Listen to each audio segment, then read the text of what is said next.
fine sight. You just stay right there, honey. I'm gonna give you some rock salt and some bacon rind to go with your corn.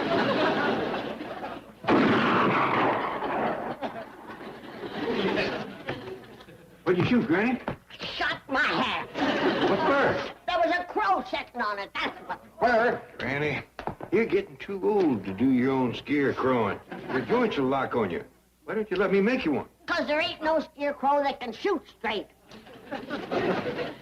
You didn't do too good yourself. Oh, I got the crow. I blowed that rascal to kingdom come. There ain't enough left of him to feather a arrow. Granny, would you please stop shooting at Elmer? It's making him awful nervous. Get that varmint out of here. Speak to her, Pa. Well, she's making a nervous wreck out of him. I'll make a pie out of him. The idea of dragging in dead birds. Didn't look very dead to me. That rock salt preserves them. Hey! Somebody shot through the window of my bedroom. Looky here. Worst case of dandruff I ever seen. That's rock salt. And this here's a piece of bacon rind.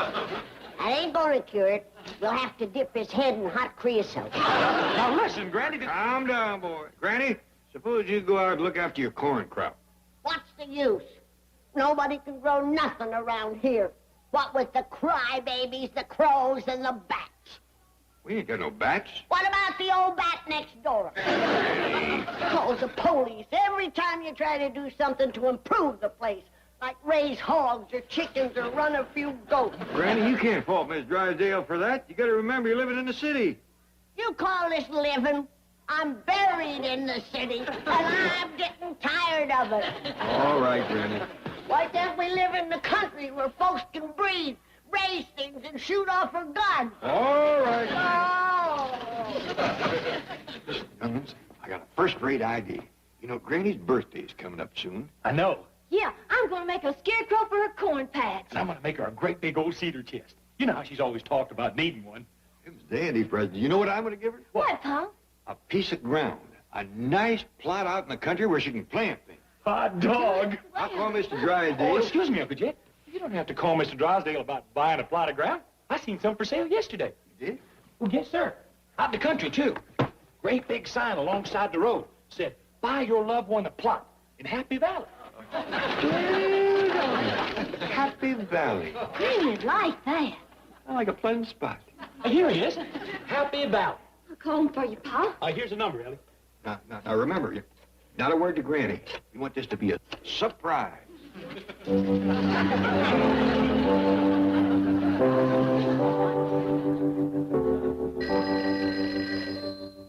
Happy Valley, Mr. Mortimer speaking. Howdy, Mr. Mortimer. This here is Jed Clampett. I'm wanting to buy a nice plot of ground for Granny. I see. Jed Clampett, and you want something nice for your grandmother. Well, no, strictly speaking, she's my mother-in-law. Oh, something inexpensive then. No, money is no object. I want the best you got, provided, of course, this land of yours is out in the country. Oh, it is, Mr. Clampett. Happy Valley is in a beautiful pastoral setting. Oh, good, good. It's pasture land. Well, I reckon that'll be just dandy. You see, Granny don't want to be buried in the city, especially in the backyard. Well, I should hope not. As a matter of fact, it's against the law. Oh, yeah, we found that out. Every time we go to digging, our neighbor calls the police. Mr. Clampett, are you by any chance on welfare? No, sir. Crestview. 518 Crestview Drive. No, I'm referring to your ability to meet your obligations. I appreciate your calling Happy Valley, but I will have to ask about credit. Well, it was Jethro seeing your sign, so I reckon he ought to get the credit. No, Mr. Clampett, you don't understand. Let me put it this way. Do you have a bank account? Yes, sir. I keep my money in a Commerce Bank of Beverly Hills. Jitter's Pa's Granny. I'll talk to you later. Bye.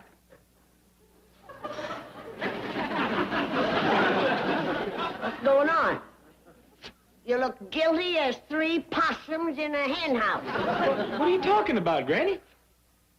Who was that on the telephone? Well, nobody, Granny.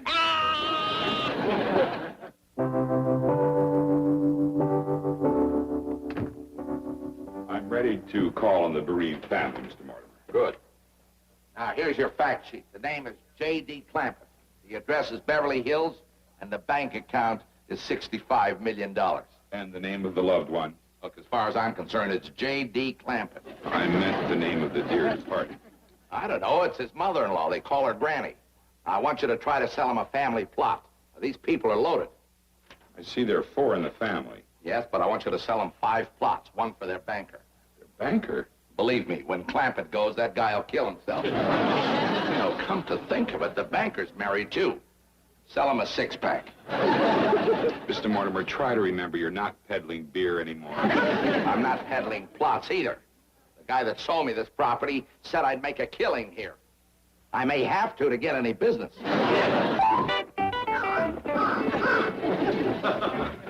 All right. You had fair warning.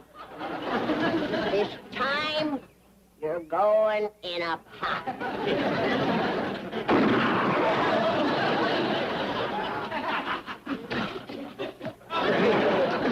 You don't leave off shooting, you're going to have the police down on it. I aim to take one more shot. My rheumatism medicine. I believe I'd take it easy on that jug, too. This is strictly for medical purposes. I can feel the rheumatism burning its way up my legs. I gotta build me a fire break across my stomach.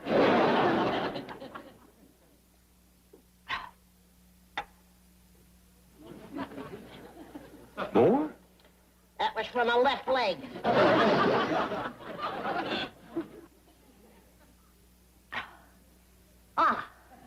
Better living through chemistry. You ain't got rheumatism in your arms.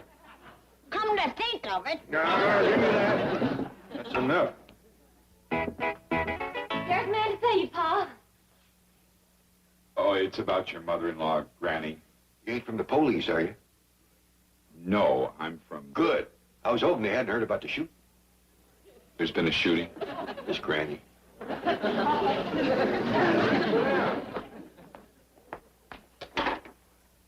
What can I do for you? I'm from Happy Valley. Oh, yeah, I want to get a plot of ground for Granny. Oh, Ellie Mae, keep a watch out the back door, see we ain't surprised. Yes, sir, Pa. We have some very nice plots. How would you like a hillside location? No, I had enough of that back home. Hillside ain't no place for planting. First good rain comes along, a body could get washed out. Ellie, you recollect what happened with the greens? Sure do, Pa. We put 'em in on a hill back of the cabin. Along came a cloudburst. The next morning, there was greens all over that back porch. You couldn't go out the back door without stepping on them. We just let the hogs and chickens have them. You warm? No. As a matter of fact, I think I'm having a chill. Well, have a slug of this. No, thank you. Good for what ails you. Sure took care of Granny. What do you mean? 2 drinks of that, and she didn't feel a thing. That's very, very merciful. Where is the loved one now? Who? Yeah, Granny. Oh, she's out back in the corn patch. In the corn patch. Makes a dandy scarecrow. See her yonder? She's propped up against that clothesline post.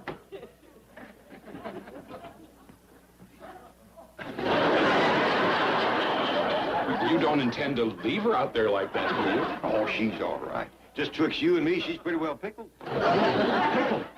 She was commencing to stiffen up. Well, I think I better get back to the office. Oh, wait a minute. What about Granny's plot? Well, that'll be up to Mr. Mortimer. Well, now, I want it nice and level and plenty big so we can put in some greens. Greens out here? Sure, we aim to put in a whole bunch of them. Well, I'll tell Mr. Mortimer. Yeah, and tell him not to say nothing. We want it to be a surprise. Oh, yeah, yes. And don't you say nothing either. No. Word of honor. What are you babbling about? Are you trying to tell me that Clampett shot his mother-in-law? Shot her, pickled her, and put her out in the corn patch for a scarecrow. What, are you putting me on? Mr. Clampett and his daughter are cold-blooded killers. Daughter's in on it, too? They make Bonnie and Clyde look like the Bobbsey twins. Well, what did you sell them? I'm telling you, they are murderers. Back in the hills, they wiped out an entire family, the Greens. You mean like a feud? Yes. And now they're planning to surprise the Greens out here. Hey, wait a minute. This may be just the break I've been waiting for. You can bury an awful lot of greens with $65 million. I quit. No, you don't. You're into me for 5 weeks' salary, and you haven't even sold your first plot yet. Sue me. I'll do better than that. I'll call Clampett, and I'll tell him your name is really Green. Oh, no. Oh, yes. Happy Valley, Mortimer speaking. Well, hello, Mr. Clampett. What a pleasant surprise. My salesman and I were just talking about you. Yes, he'll be right over with the contracts for you to sign. Going back there? Say, I never did catch that salesman's name. His name? I'll spell it for you. G-R... I'm going. I mean B-R-U-B-A-K-E-R. Brubaker. Did he tell you I wanted plenty of room to put in some greens? Mr. Clampett, you can have one entire section of Happy Valley just for the green. We'll call it Green Acres.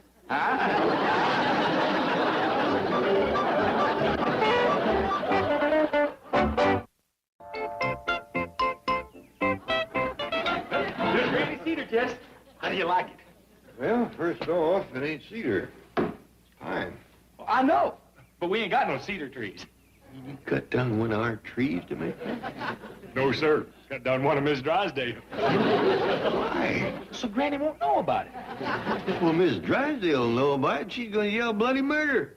She ain't home. But when she comes home and sees what you done, she'll likely call the police.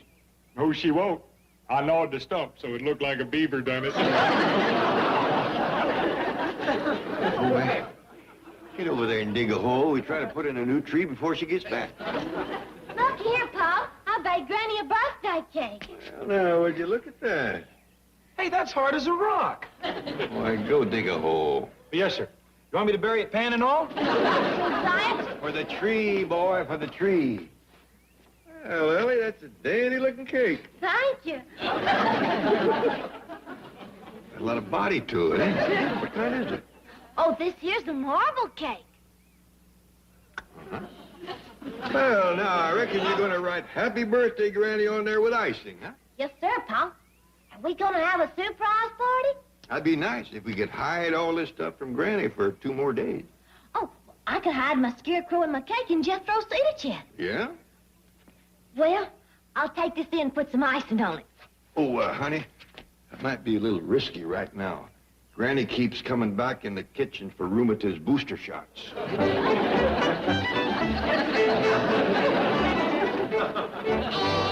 out of my kitchen, you hairy little goober. Many times have I told you that apes are not people, they're varmints. Oh, I can't make it. My joints are all froze stiff with the rheumatiz. And relief is just to swallow away. Bessie, honey, help your poor old granny. I was only funning you when I called you a varmint. You was one of the family. Pull the cork and give your poor old granny some medicine. That's it, sweetheart. Now, pour some in the glass.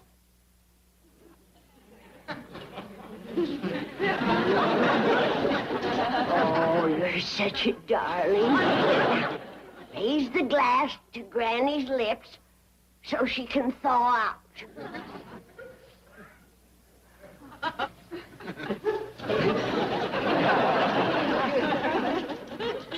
Granny! You have hit a new low, drinking with an H. I ain't drinking of my own free will, Jed. This little varmint is forcing it on me. Shame on you, you little wino.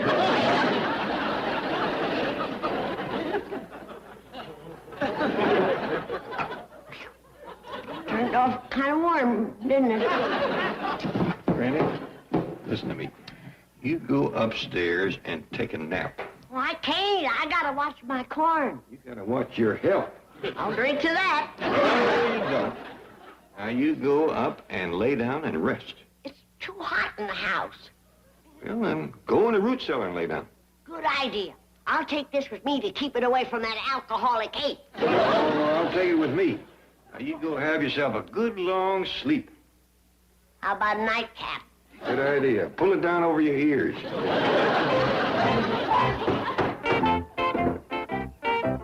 I put my scarecrow in a chest now, Pa? Sure, Ellie. I got the lid fixed. All I have to do is now saw off a couple of these boards square. Oh, where's my cake? Jethro's doing the printing for you. He's the best in the family, you know. But I ain't made the icing yet. Oh. Well, here he comes. We'll tell him not to bother. Hey, take a look at this letter. If you like it, I'll put happy birthday right above Granny. You cut into my cake. How'd you do that, boy? With a hammer and chisel. Give me that. You done broke my marble cake. Marble is right. I done broke 2 chisels on it. We got a lot to do before Granny wakes up. Jethro, you let her them garden markers to Ellie Mae. You commence calling folks and invite them to the birthday celebration. Hey, Pa, look who's coming. That's him, the one with the saw. What is that he's making? A casket. What else? Why, it's horrible. I warned you. Yeah, I figured on selling him one of those $10,000 bronze jobs. Let's drive on. Oh, no. That man is a drunken, mad dog. He kills in cold blood. But he pays in cold cash. You coming, Mr. Green? I'm coming. Mr. Clampett, I'm Mortimer of Happy Valley. Glad to meet you, Mr. Mortimer. That's my daughter, Ellie Mae. Howdy. How do you do? I'll commence calling folks, Pa. That young fellow over there with the markers is my nephew, Jethro. Howdy. How do you do? Did you say those were markers? Yeah, we're going to use them out at Happy Valley to mark off the different plots. Are they for the greens? Greens or whatever else we choose to put in. Carbs, melons. Not the Harvey melon. I don't believe I'm familiar with them. Good, but it still looks like we're going to do a lot of business. Brubaker, may I have those contracts, please? How do you do, Mr. Clampett? Howdy. Have you heard anything from the police? Well, no. For a while there, I was afraid Miss Drysdale next door was going to call him, but we think we figured a way to keep her quiet. Jethro! You got that whole dog for Miss Drysdale? Yes, sir, Uncle Jed. Fine and dandy. We'll plan her quick as we take care of Granny. Is Granny still in the corn patch? Oh, no. She's stretched out in the root cellar. It's cooler there. Mr. Clampett, I'd like to suggest that Mr. Brubaker and I take Granny back to Happy Valley with us. No. We'll fetch her out day after tomorrow. That's her birthday. Well, that's a very sweet sentiment, Mr. Clampett, but I wouldn't wait 2 days. Well, if we don't, it's going to spoil the celebration. Celebration? Yeah, Jethro made her that pine box. Could I perhaps suggest something in bronze? Oh, no, the boy worked hard on that. It's kind of rough, but it ain't the gift, it's the thought. And, your daughter Ellie made that marble thing? Yeah, that's part of the celebration. We thought we'd put them and Granny on the truck, go out to Happy Valley and have a picnic. Yeah, you know, music, dancing, victuals, a kind of box social. You having another chill? Definitely. Well, come on, have a little snort. You too, Mr. Mortimer. Let's get out of here. Oh, no, the man has invited us for a drink. That's the anesthetic he administers before he shoots you. 2 drinks of that and you don't feel a thing. Here you are, Mr. Brubaker. No, thank you. Well, how about you, Mr. Mortimer? Well, certainly I'll have a shot, a snort. Well, down the hatch. I wouldn't drink that too fast. You all right, Mr. Mortimer? That's powerful stuff. Oh, I got joy down in my heart. Down in my heart. Down. Look what I found in the root cellar. Granny? Did he say Granny? That's the corpse. Brought her back to to life. Let's go back to Happy Valley. Yeah. Hey, I'm gonna subdivide that place. What, no more cemetery? Are you kidding? When they market this stuff, who's gonna need it? I'll take that, Granny. Over my dead body. Oh, who's the pine box for? Somebody pass on? Ah, it's me! He's dead. I ain't never touching another drop again.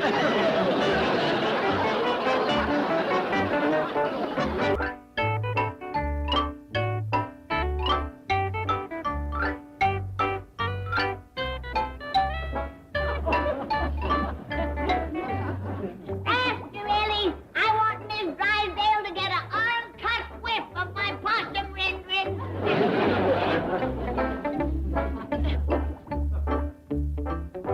Ellie Mae, what's going on here? Well, we's blowing the fumes from Granny's live soap over to Miss Drysdale's place. Get off of that grinding wheel. Oh, you want to paddle a while? Faster, Ellie, faster. The fumes and the smoke is getting around the kettle. We'll all be smothercated. Granny. Even your voice is changing. Jim. Now, don't you try to stop me. Even a sweet-natured, soft-hearted saint like me can be pushed too far. Granny, you told me you was going to be more tolerant of Miss Drysdale. And I was. I forgive her for what she's done right off. But this is for them others. The ones that are too chicken-hearted to fight back for themselves. Who's too chicken-hearted? Them she chased out of her yard. Our chickens. I told you to keep them penned up.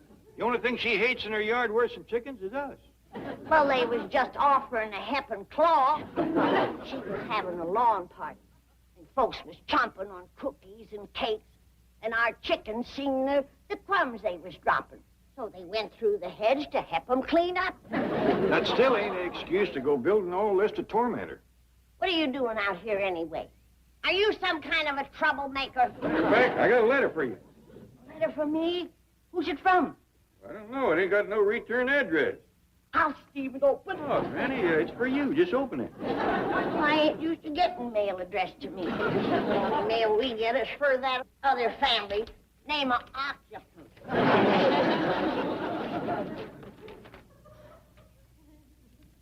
It's from her. It's from her! Who's her? Adeline Ashley. The Adeline Ashley? The very one. The dream girl of every mountain boy from Pickle River to the state line. Read the letter. She's going to stop by and say howdy to us while she's here visiting friends in Cucamonga. Ain't that exciting? No, I've never been to Cucamonga. Oh, I meant her stopping here. Feature coming halfway across the world to just visit friends and traveling first class, too, by bus. Her husband always was one to spend the money on her. He's got it to spend. He's a big iron and steel tycoon, you know. Annie, he's a blacksmith. Yeah. And I can see Adeline yet helping him down at the forge. Always the perfect lady, swinging that big hammer, wearing her little white gloves. Ain't old snooty nose next door gonna be jealous of me? Granny, you told me you was going to be more tolerant and charitable with Mrs. Drysdale. Remember? That includes letting her meet Adeline Ashley. Oh, I'll introduce her. I ain't one to hold a grudge. All Miss Drysdale has to do is come over here. Now, you talking? On her hands and knees, pushing a peanut with her nose. Margaret, I don't care about the clamped smoke and fumes as long as they're happy and not burning $10 bills. You megalomaniac! You don't care about me! Time to go, Chief. Oh, I hope I'm not barging into the middle of a tender romantic moment. Don't get flip, Miss Hathaway. I can get another secretary. Not unless you pay her a lot more than you pay me. All right, get a little flip. Excuse me. Mr. Clappett, come in, come in. Hello, Mr. Clappett. Sit down, sit down. Oh, no, Miss Dane, you sit there. That's all right. I had to get up anyway. Well, my dear Mr. Clappett, what can I do for you? Name anything. As long as it's not illegal. On second thought, name anything, period. Well, it ain't a favor. I just wanted you to know that Granny is having a weekend visitor that I know Mrs. Drysdale is going to take to like a cold hog to warm mud. Oh, no offense intended. Oh, none taken. After all, you're a depositor. Margaret's only my wife. Yeah, well, her name is Adeline Ashley, and she's a lot like your missus. Really? You know, extra high tone, social leader, style setter. I just know they're going to get along. Ah, I see. Well, this lady's a friend of yours from back in the hills? Oh, no, her friends wasn't backwoods corn huskers like us. She lives in the city. Oh, well, maybe there is a chance. Now, wait a minute. You're not talking about Bug Tussle, are you? No, Bug Tussle's a town. She lives in the city. Oh, good. What city? Turkey shoot. Mr. Clampett, I'm afraid Margaret may be flying to Siberia that weekend. What weekend is that? When is Mrs. Ashley arriving? I think Granny said the 21st. Ah, that's the one. Gun it. I know they would have hit it off. Beverly Hills or turkey shoot. Class is class. Now, according to the letter, Adeline Ashley will be here the 21st. Well, that gives us a whole month. Yeah, there won't be time to more than slick up a bit. We'll make new drapes, slip covers for all the furniture. We'll paint the whole house, inside and out.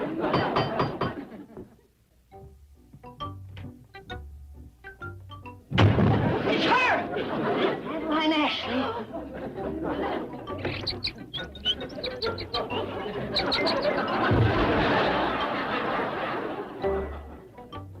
I have got off to better starts.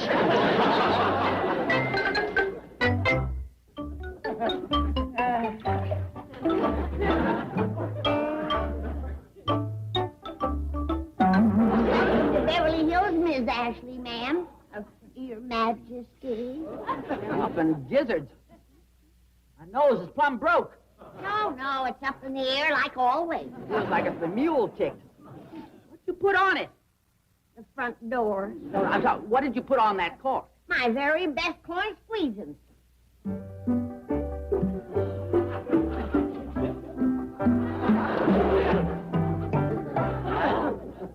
Domestic, ain't it?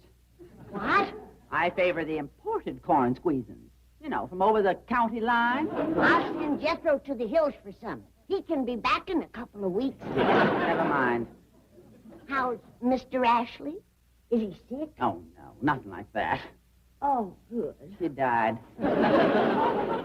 Oh, dear. What an awful blow. I'm back to normal by now. Time went by and pert near healed the wound. I'm so glad. When did you lose him? Last Thursday. Tom, rest his soul, would have wanted me to carry on as usual, but it's hard. Of course it is. Since he passed on, I ain't had but 2 days. If you don't count the barn dance and the hayride. Well, you have to meet my son-in-law, Jed. He's a widower, you know. Yes, I seem to have heard something about that. But he won't be for long. He's so handsome and a snappy dresser. I hope you can stay with us for a while. Well, maybe I can find some time. Good. You think it over. I'll be back in a minute. What's the idea, Granny? The idea is for you to get yourself slicked up before you meet the widow Ashley. The widow Ashley? Yeah. Mr. Ashley went to his reward and give you a chance to get yours right here on Earth. What are you talking about? Never mind. But take a look in there. That's a real lady. A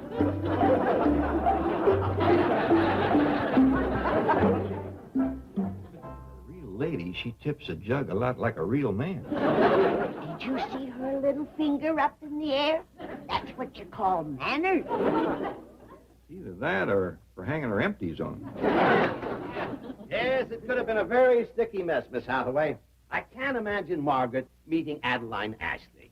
Yes, your wife does behave as though anyone who didn't come over on the Mayflower is an undesirable alien. Look, I'm not even particularly anxious to shake hands with that female Paul Bunyan. Apparently there'll be no problem if your wife's going to be out of town. I was mildly magnificent with Mr. Clampett. I used a few clever phrases, some ambiguous statements. You lied to him. That's right. It's a simple matter of lie now or pay later. Drysdale's office. Yes, Mr. Clavitt, he's right here. Oh, hello, Mr. Clafford.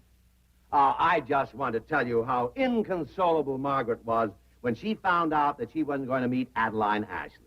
Oh, she was just broken-hearted. Yeah. Well, perhaps we can get them together some other time. Today? oh, yes, that would be great. Yes, she'll be thrilled. Yes. Goodbye. If you're looking for dust on that, you won't find a lick. No, I just want to see where some of these things is from. I see most of them is from France and England. That's good, isn't it? Not too. All my stuff come from much further away than that. It's made in Japan.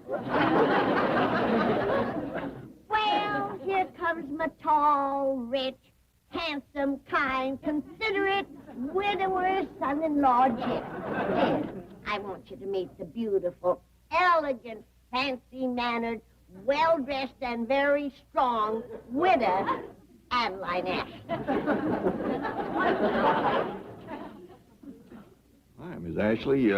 Hefting them blacksmith hammers sure has give you a powerful grip. Oh, dear. I bet you say that to all the girls. No, he don't. You can believe me. Well, sit down for a spell, ma'am. I'd like to chew the fat with you a little. When you put it that way, I can hardly resist. I'll leave you two youngsters alone so you can get better acquainted with each other.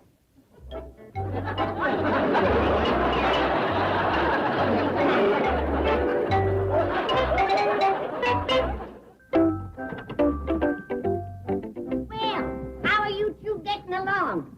I bring you a little light refreshment. What kind of refreshment? Well, it looks like pure, clear branch water, don't it? Oop! Spilled a drop.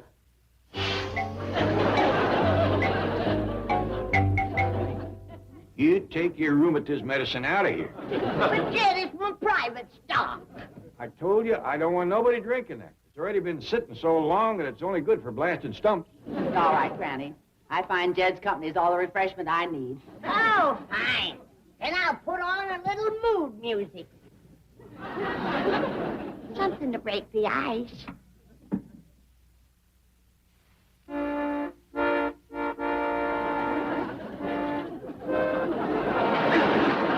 My favorite song. Yeah, it's Granny's favorite, too.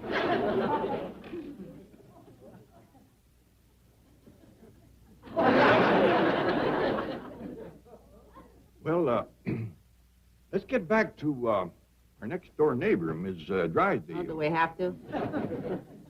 Oh, we could talk about you, back home. Oh, doggone. I clean forgot. After all you've been through, I reckon it's too painful to talk about. Oh, no. When my husband, what's-his-name, passed on. Tom? Yeah, Tom. Anyways, everybody says I'm still a prize catch. Oh, I'm sure you are. Where else are you going to find a woman that's a combination fashion play and blacksmith? You turn my head with talk like that. Well, Now, Jed, we've known one another for more than 20 minutes now. Isn't there some little question you'd like to pop? Well, yeah. How do you shoe a mule? You know how to shoe a mule. Well, yeah, but not like you. They say that you're the fastest hammer in the hills. All right. Come on, over here. Now, lean against that. Now, I take the mule's hoof, like this here. Granny, are they holding hands yet? Oh, I wouldn't say that. What are they doing? I ain't sure. But if that's their idea of spooning, they need a refresher course. Chief, I hate to keep reminding you, but the Clappets and Adeline Ashley are expecting a visit from your wife. Yes, and I was expecting you to think of a way to get her over there. Chief, I can't. Adeline Ashley is a hillbilly. I'm sure your wife would rather be introduced to Jack the Ripper. But what if Margaret thought she really was the leader of society? Chief, even you couldn't tell that big a lie. I could, but she wouldn't believe it. Wait. There's one thing your wife would believe is absolute truth without a qualm or a moment's hesitation. What's that? Idle gossip. Ah, too late for that now. Not if we utilize the fastest, most efficient communications network ever known. What's that? Your wife's bridge club, I believe. President is Mrs. Travis. Yes, there she is, under B. Travis is under B. For blabbermouth. Hello, Mrs. Travis. Yes? What is it? This is the Beverly Hills News calling. We've heard a rumor that the fabulous socialite and style setter Adeline Ashley is in town. And we thought that you, as a leader of Beverly Hills society, might know her whereabouts. I know the whereabouts of everyone who's anyone, but I certainly wouldn't tell the papers. My dear friend Adeline is entitled to her privacy. There it is, Chief. We have now about a 10-minute wait. If this doesn't work, tomorrow you don't either. Millicent, keep this under your wig, but Adeline Ashley is in town. The famous socialite and style setter. You call Bobo and Ethel, and I'll call June and Priscilla. And remember, it's a secret.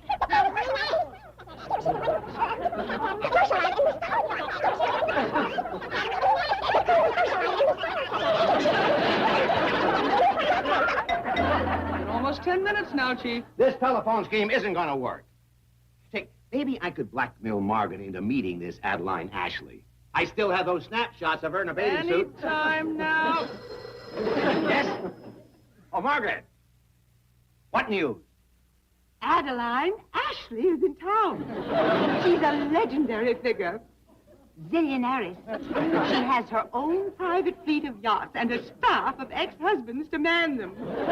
Everyone in town is trying to find her and get her as a house guest. Do you know where she is, Milton? Well, it's supposed to be a secret, but she's staying at the Clampetts. She must be one of those eccentric jet-setters, Margaret, but she is a very good friend of the Clampetts. And Margaret?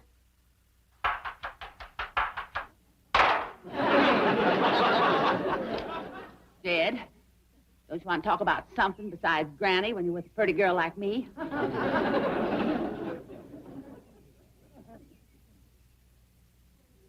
Turned off nice weather today, didn't it? Oops. I hope it's all right to meet you, Bunyan. Sure is, honey. Miss Ashley, this here is my daughter, Ella Mae.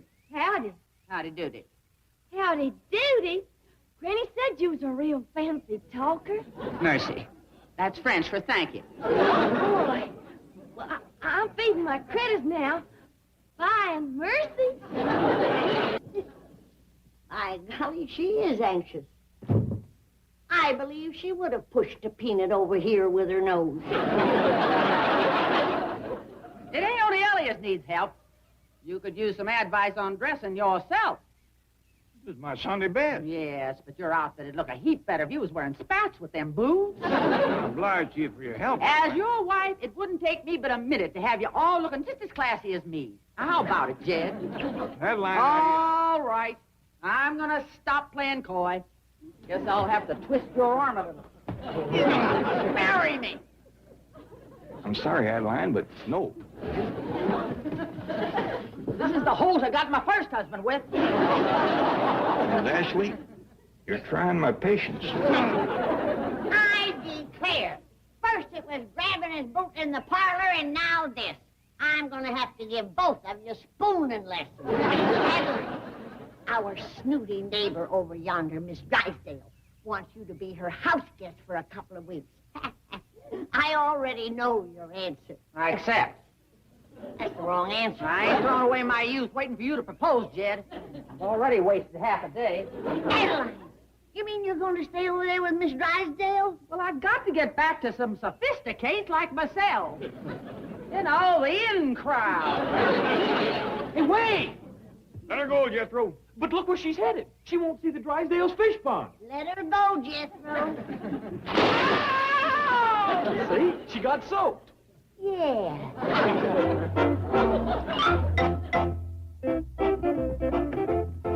My husband gives at the office. Miss Drysdale, I'm Adeline Ashley. I'm going to be your house guest for the next 2 weeks. Oh, all right. I'll stay longer. Sounds like Miss Drysdale is happy to see Adeline. Well, birds of a feather, Granny. She's a peacock, and we're just a bunch of old crows. Speak for yourself.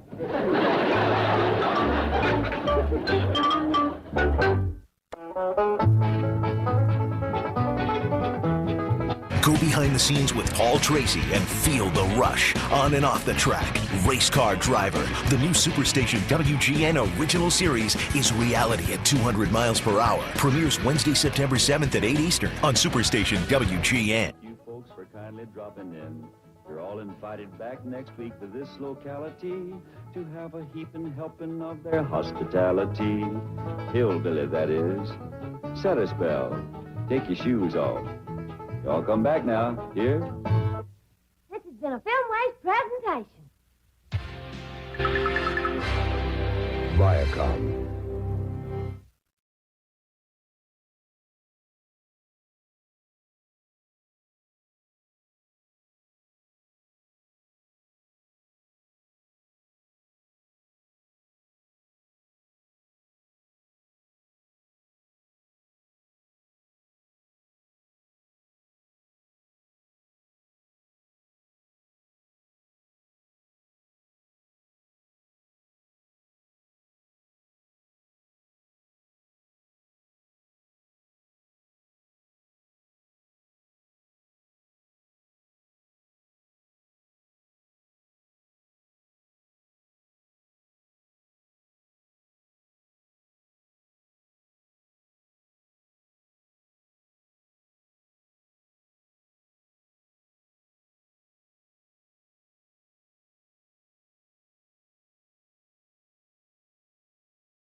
Ellie, can I borrow your seal?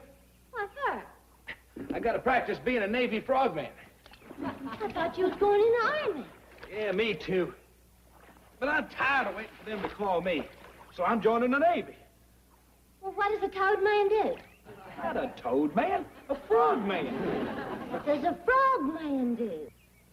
Mostly what you call underwater demolition. Blowing up stuff. Well, what would you want with Raymond? I want to see if I can learn him to fetch dynamite down to me. Well, how would he carry it? In his mouth. Oh, no. My seal ain't coming no dynamite. Come on, Raymond. Hey, well, wait a minute, Ellie. How about you being an enemy sentry? Well, what do I have to do? Well, you walk guard duty along the dock here. Then I reach out of the water, grab you, pull you in, and drown you. That's a frogman's surprise attack. Hey, now watch.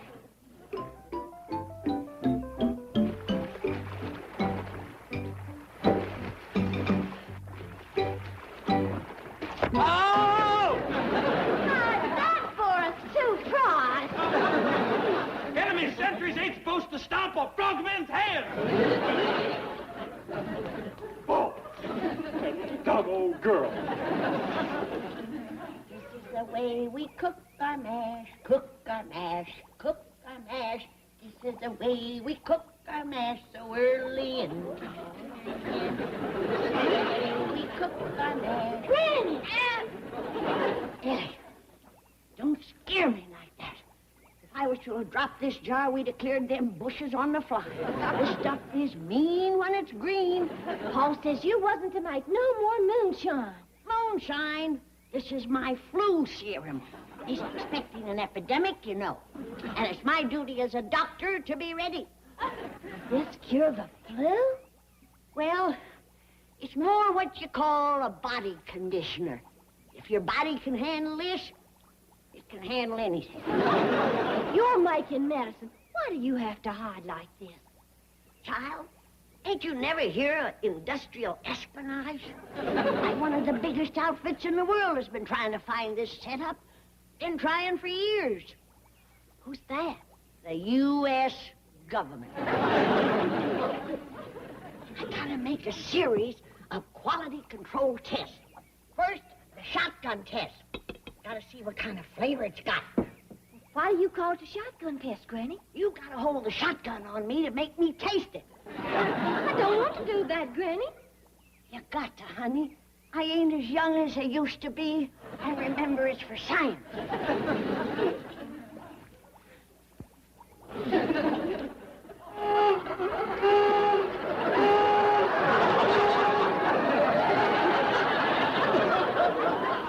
That's what you call real sipping whiskey. Did you say whiskey? Risky, risky.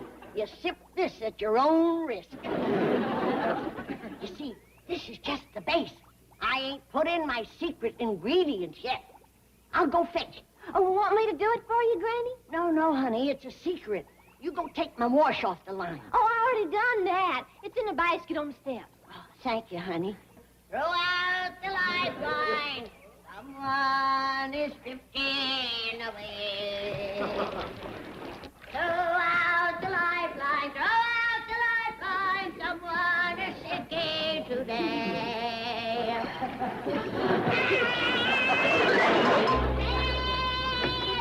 Dad, get your gun. There's a monster in the cement pond.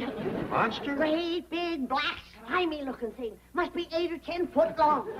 Probably just Ellie's pet seal. Do seals eat old women? This one reached up out of the water and grabbed me. Maybe it's a rape. Who ever heard of an underwater ape? It's bigger than a gator. Must be 12 foot long. Has one great big bulging eye right in the center of his forehead.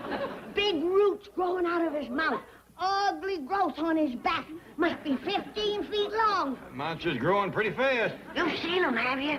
I doubt if you have. Now sit down and tell me exactly what happened. Well, I was coming from the still. You were coming from where? The hill. I heard you the first time. Now, Granny, I told you not to make another batch of that moonshine. I ain't, kid. It's my shoe flu brew. Shoot, flu, brew. To head off the flu epidemic. It's a vegetable compound made out of natural juices of corn and certain neutral spirits. Ain't nothing neutral about them spirits. Now, you probably got your nose wet, too. Let me smell your breath. Not while you're smoking. I thought so. Well, Jed, as a medical researcher, I'm duty-bound to test the stuff. Might have side effects. It has. Enough of that. You roll over on your side and stay there. Come on, Granny. We're going down and dump that stuff. Dump my wonder drug? Jed, do you want the people of Beverly Hills to be laid low? No, I don't, so let's go. Jed, you're going to set medicine back 100 years. Next, you'll be stomping out penicillin. Hey, it's a good thing Lydia Pinkham didn't have a son-in-law like you. Granny, that flu brew has got you seeing monsters. Oh, Jed, I was only joking. Can't a body tease you about a little old 15-foot monster without you getting all upset? Now, did you see it or didn't you? Oh, forget it. I declare you are worse than a snapping turtle. You'd bite at anything. That's the Mayo Clinic. Tell them I ain't quite ready yet.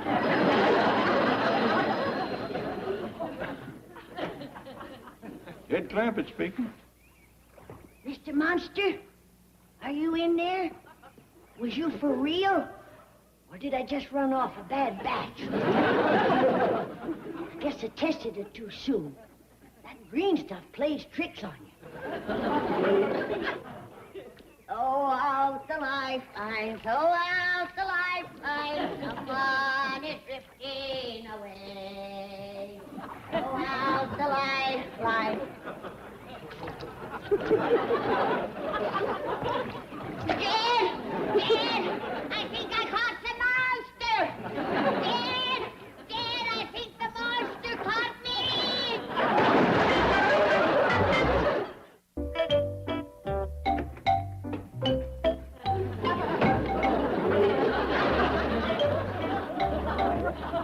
What happened to you? I got pulled into the cement pond and perked near ground. Who done it? That heathen monster. Heathen? He hates him singing, Jed. Every time I do throw out the lifeline, he grabs me. This time he pulled me under. He's a sea serpent right out of the river Styx. I hope he never gets in the river back home. He could sure break up a baptizing. You don't believe I seen him, do you? Of course I do. Enough of that liquid cornbread of yours, and you could see pink sea serpents. I tell you, that's my wonder drug. It sure is. It's got you wondering what drug you in. He's coming after me. Who is? The creature from the cement pond.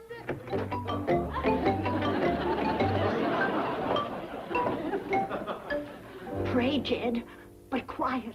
The way a hymn sets him off, a prayer will drive him into a frenzy. Hey, I believe that's Jethro inside that thing. He ate my baby.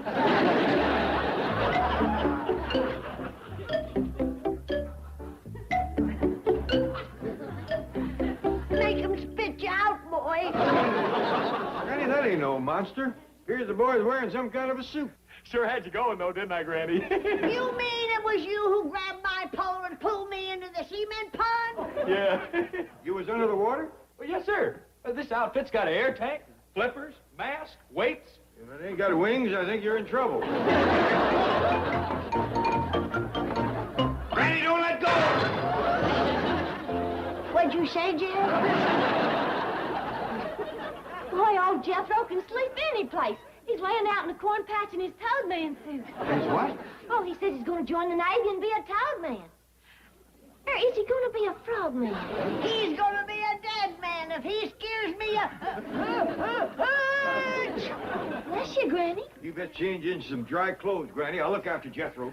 Come on, Granny, I'll help you. You're catching a cold. I hope it turns into the flu. I got a cure for that. Boy, Uncle Jed, I hope the Navy never hears about this.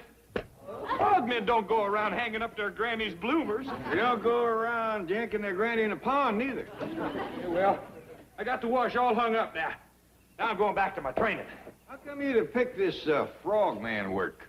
Well, what I really wanted to be was a submarine commander. But the surplus store didn't have no submarine. Well, what's this sudden hankering to be underwater? Well, I read where there's more food in the ocean than was ever growed on dry land. Well, in a few years, that's where all our victuals is coming from. Well, when that happens, I was going to know my way around the kitchen. Well, that explains it.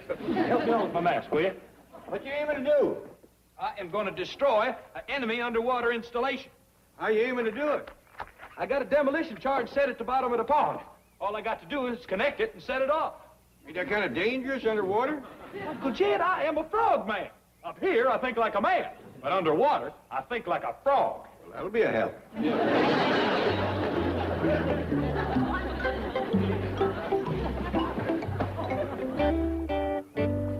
No question about it, Daisy. You is coming down with the flu. But for the sake of humanity, you have got to be a human guinea pig to see if your flu serum works.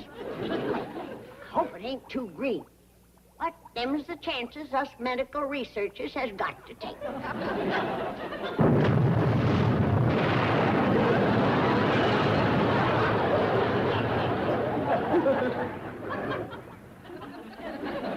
Oh, yeah. That is mellowed down real nice. When he comes down, I gotta have a long talk with that boy. Of course, Mr. Clampett, I understand. I'm sure Mr. Drysdale will want to rush right up and have a talk with Jethro. It's a miracle he wasn't hurt. Well, what broke his fall? Oh, his head. Fine. All right, bye. Excuse me, Chief. Miss Hathaway, I told you never to disturb me when I'm reading Superbanker. With all due respect, Chief, I think my news is slightly more important than a comic book. Comic book? This happens to be great, inspiring literature. The story of Harold Hart. In everyday life, a mild-mannered bank president. But when our economy is in danger, he slips into his vault and emerges as Money Man. A great American hero. Faster than a foreclosure. Stronger than an armored car. Able to leap the national debt with a single bound. I know all about your cartoon Croesus. Look, up in the sky. It's a missile. It's a green tornado. It's Money Man. You don't like it because of his secretary, Dora Dents. She is so dumb that she doesn't know her boss, the mild-mannered bank president, is really Money Man, the benefactor who secretly paid for her nose job. It is pure drivel. She doesn't even know the office messenger is Money Man's sidekick, Golden Boy. If you don't mind, I have an urgent message from Mr. Clappett. Imagine being able to turn into pure 24-karat gold. Let's just move. J.D. Clappett. Oh, why didn't you say so? What is it? It seems that Jethro is trying to become a Navy frogman. What's wrong with that? Well, so far he's almost drowned Granny, knocked himself unconscious with his air tank, and blown himself out of the swimming pool. That nut. Mr. Clappett wants us to help get Jethro interested in something else. This is a job for Money Man. What are you talking about? I'm taking him a bunch of these super banker books. Gee, Oh, wait till he reads that exciting episode where Money Man is locked into mortal combat with his arch-foe taxman. Gee, Jethro has a 6th grade education. He won't read these. He's too intelligent. You're looking for a nose job, Dora.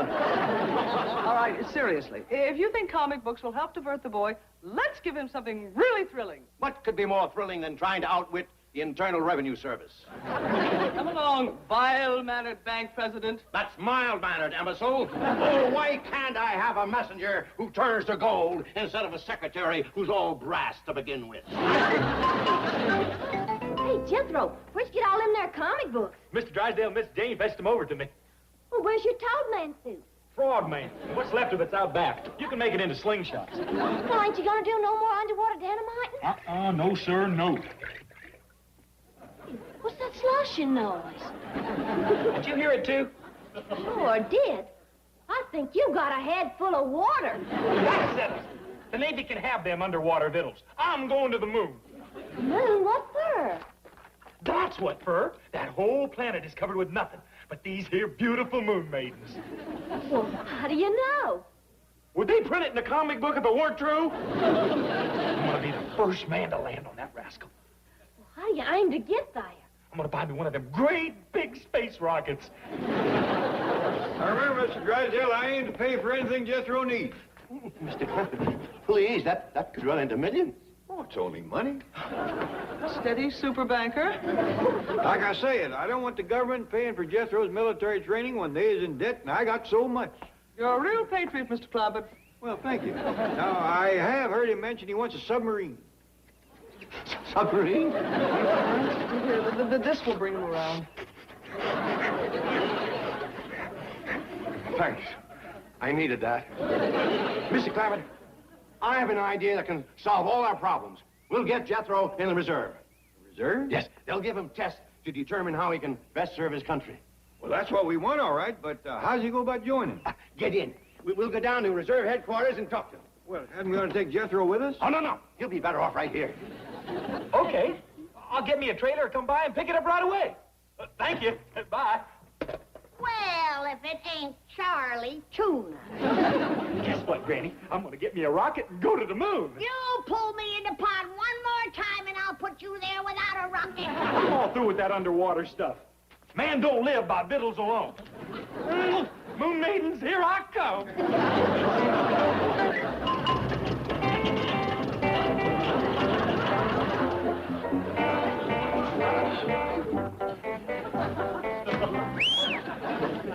Boy, Jethro, where'd you get this thing? Same place I got the tank? Well, you better unhook that rocket, because Granny wants you to tote her flu medicine down to the Red Cross. I ain't no delivery boy. I'm an astronaut. I got history to make. You tell the Red Cross to come here and pick it up. Well, Granny will take a hickory switch to you. Well, it better be a long one, because I'm going to be on the moon. Boy, that's the place for me.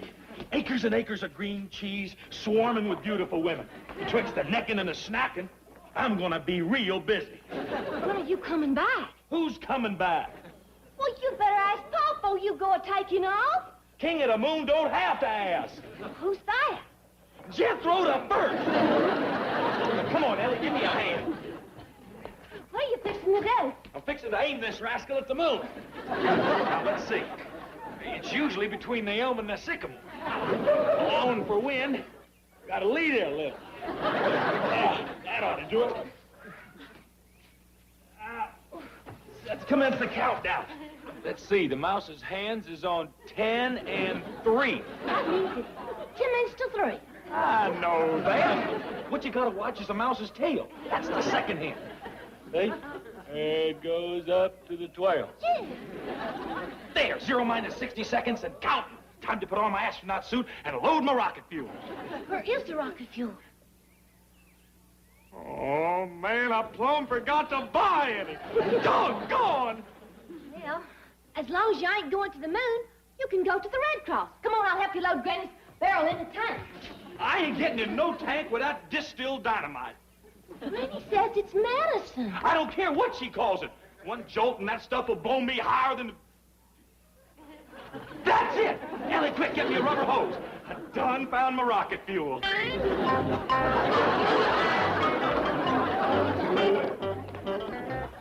What's that thing?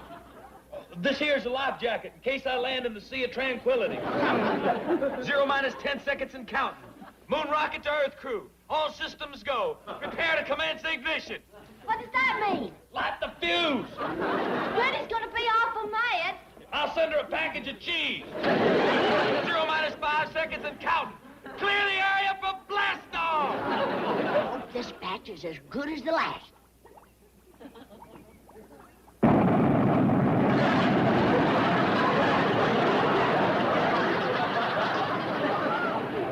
Eat your heart out, Jack Daniels. So far, the origin of the manned rocket which streaked across Southern California skies and plunged into the ocean near Point Magoo remains a complete mystery. The Navy, the Air Force, and the Army all deny any knowledge of... Hold on, ladies and gentlemen. We switch you now to our news helicopter where our cameras are recording the dramatic air-to-sea rescue of the rocket's mysterious pilot. In just a few moments, we will know his identity. Is he from outer space? Is he ours? Is he theirs? He's mine. I want first crack at that medicine moocher. Slow down, Granny. The boy's going in the reserve. First he's going in the woodshed. Ladies and gentlemen, the pilot has been pulled aboard the rescue helicopter, and we will now hear his first words. Come in, Navy helicopter. Hey, we're all the Moon Maidens.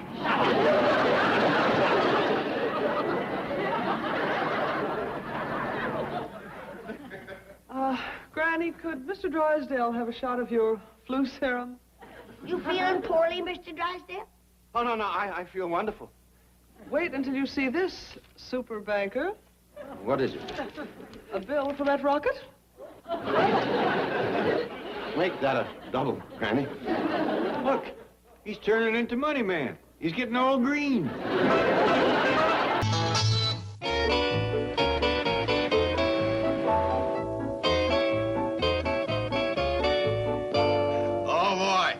This week's episode of Super Bank is really terrific. Hey, look at this. Chief, I am trying to drive, and besides, we're already late for Jethro's farewell breakfast. Farewell breakfast. He's not going into the Army Reserve today. He's only going for an interview and a qualification test. I know, but the Clampetts think he's going, and besides, we have already kept them waiting because you had to stop and buy those stupid comic books. Super Banker is not a stupid comic book. It's the thrilling adventures of Harold Hart. In everyday life, a mild-mannered bank president. Oh, shut up! This is inspirational literature. Oh, come now. A bank president who sneaks into his vault and comes out as Money Man? Yes, Money Man.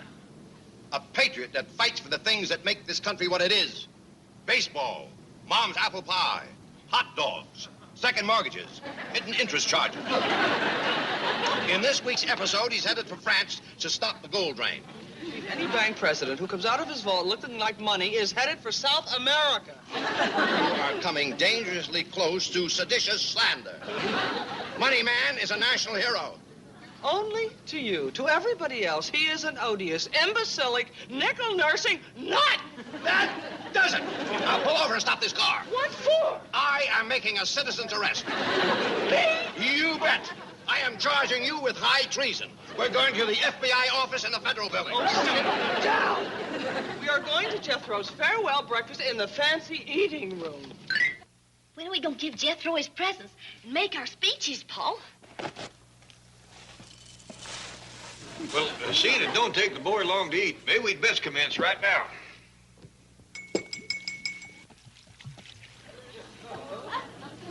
Jethro, I know how you must feel this morning. Leaving home for the first time is a mighty solemn occasion. And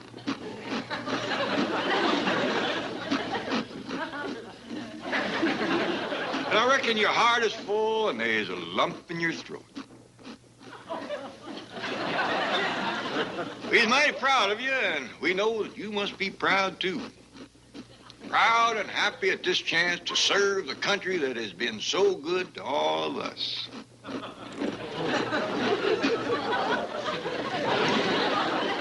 You have heard your country's call to duty, and this is your answer.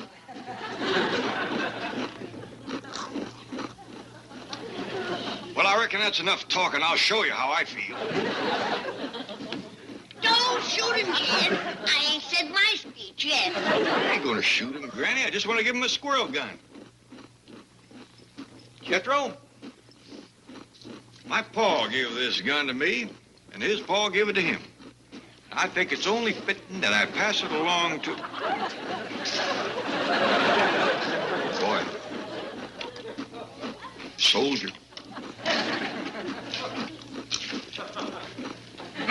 Uncle Jed, you going hunting? I'm just making you a going-away present of this rifle.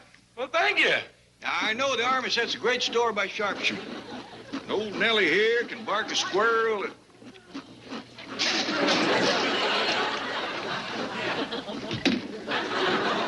All right, Granny, you give it a try.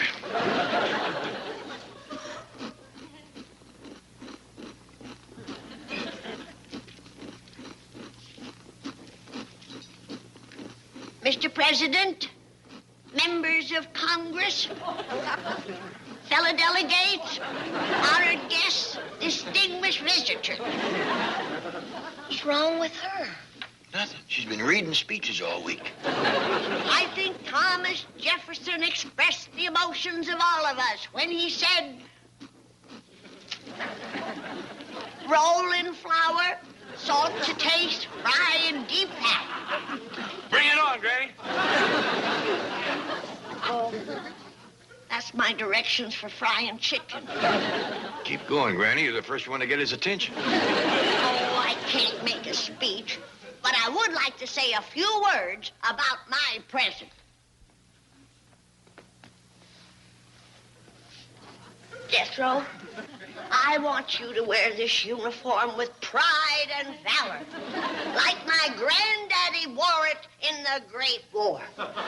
Granny, that's a Confederate uniform. You bet it is. And this is the sword he used to defend our country when the North invaded America. I'll slip out and answer the door. It's decorated on the field of battle following our great victory at Gettysburg. And this medal was given to him by General Lee after the final Yankee defeat at Appomattox. Granny, the Yankees wasn't defeated. It was the South. What did you say? I keep telling you, Granny. The North won. General Grant wasn't General Lee. Well, howdy, folks. Come in. Oh, Mr. Clappett, I'm so sorry we're late for Jethro's farewell breakfast. Oh, that's all right. I know you got a lot of important things to tend to. Important things. We stopped to pick up the latest edition of Super Banker comic book. Don't blame her too much. He's really hooked on it. What? He's every woman's hero. Of all the unmitigated... That's all right, Miss Jane. You're just in time to hear Granny's farewell speech to Jethro. Get away! Get away! She must have made a very moving speech. Yeah, I ain't seen the boy move that fast in a long time. What was Jethro carrying? His breakfast. He ain't one to let saving his life standing away eating. Come back. Oh, howdy, Miss Jane, Mr. Drysdale. Howdy. I didn't have a chance to give Jethro my present. Well, we'll get to that. You all go in the fancy eating room. I'll go fetch back this guest of honor and the Speaker of the House. What are you giving him, Ellie? Well, I made him a whole box of ladyfingers. He likes a snack between bites. You mean between meals? Not Jethro. Well, here's my little going-away present, soldier boy. Something to decorate your barracks. Thanks, Miss Jane. Oh, what is it? It's a Send a picture of me. Please, not while we're eating. Wow! A dog! Let's see.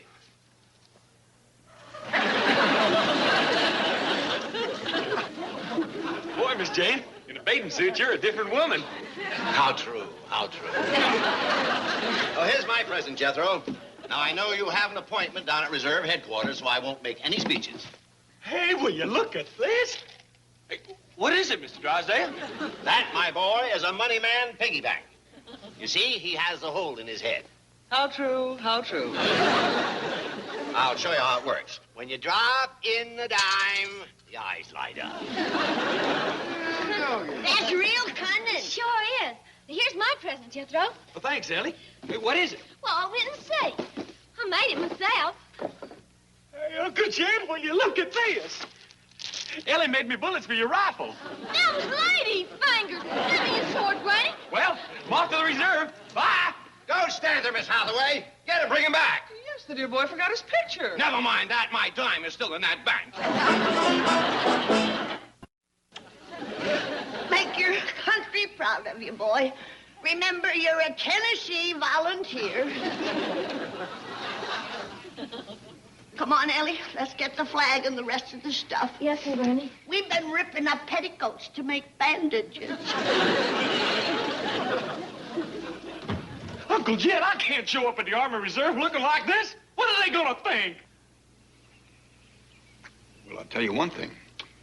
You ain't gonna be just another face in the crowd. Bet you it ain't every day they get a boy in a Confederate uniform toting a squirrel rifle that shoots ladyfingers. Uncle Jed, what am I gonna tell them? Tell them the truth.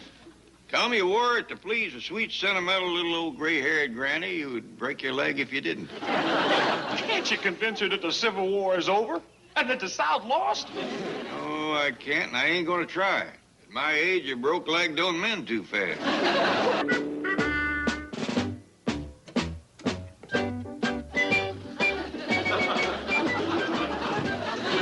Sir, I hope you won't go to laughing at the uniform right off. Ah, looks great to me. But this is a Confederate uniform. Yeah, I know. Sit down. I'll tell the colonel you're here.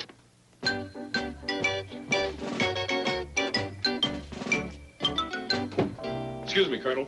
The studio has started to send over those Civil War soldiers. We're supposed to come in till after lunch. Yeah, the first boy's here. They'll probably be straggling in all day.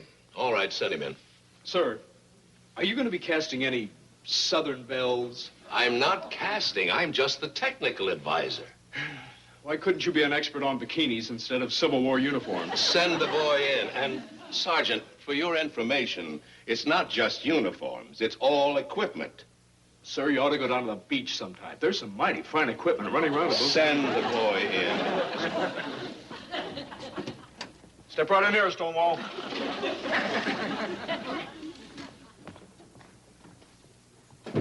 Turn around. Excellent. Very authentic. Tennessee Volunteers. Well, how'd you know? That's my job. Let me see the gun. Oh, I can't let you use this. Why not? Too good, too modern. Okay, you can go now. You're in. In the Army? That's correct. I'm gonna fight. You sure are. You're gonna get licked, but not until you put up a real scrap. Well, excuse me, sir, but who am I gonna be fighting? The Union Army. Where? Culpeper Plantation. You rebels will be dug in, and Grant's troops will surround the place. Well, where's the Culpeper Plantation? Somewhere up in Beverly Hills. You'll be taken there. We don't want the public to know where the shooting's going to be. You mean it's gonna be the Civil War all over again? It better be. That's what I'm being paid for. When's all this gonna commence? Monday morning. Didn't they tell you anything? No, sir. Well, you'll find out soon enough. I've said too much already. Can I take my gun? I told you no. With guns like that, the South would win the war. They hired me, so mistakes like that won't happen. See you Monday.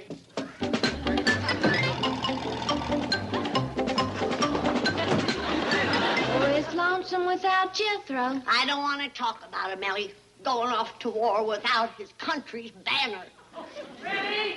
Uncle Jed! He's come back for it, Granny. His conscience is hurting him. More likely his stomach is hurting him. He ain't eaten 2 hours.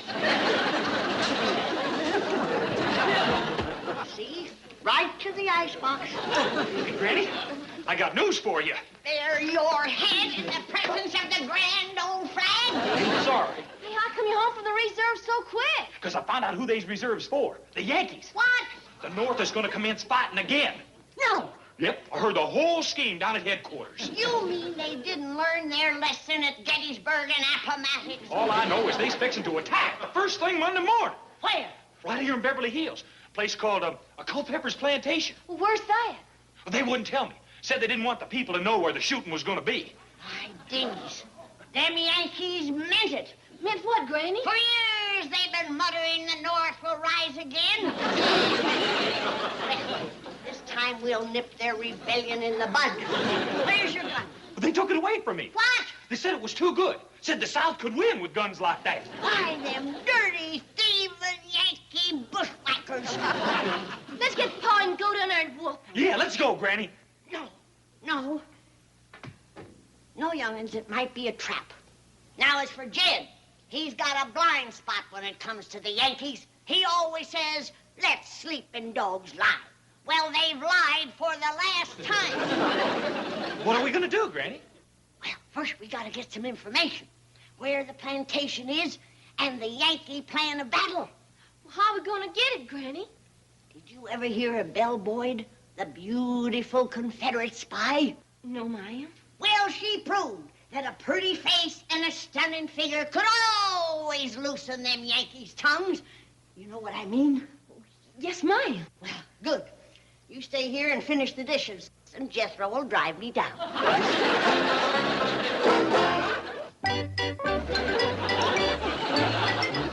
Ready to go, Granny. Jethro, go change your clothes. If they see me consorting with a Confederate, they'll know I'm a spy. Yes, Granny. It beats me how the South won with boys like that.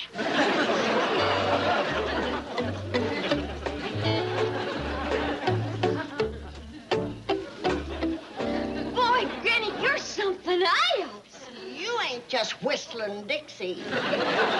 One look at my leg, and them Yankees will blab everything they know. And if the cap don't get 'em, the coat will. Granny, I'm all done with my dishes. Can I please come along? No, honey. In the dangerous game of toying with a man's emotions, there's no substitute for experience.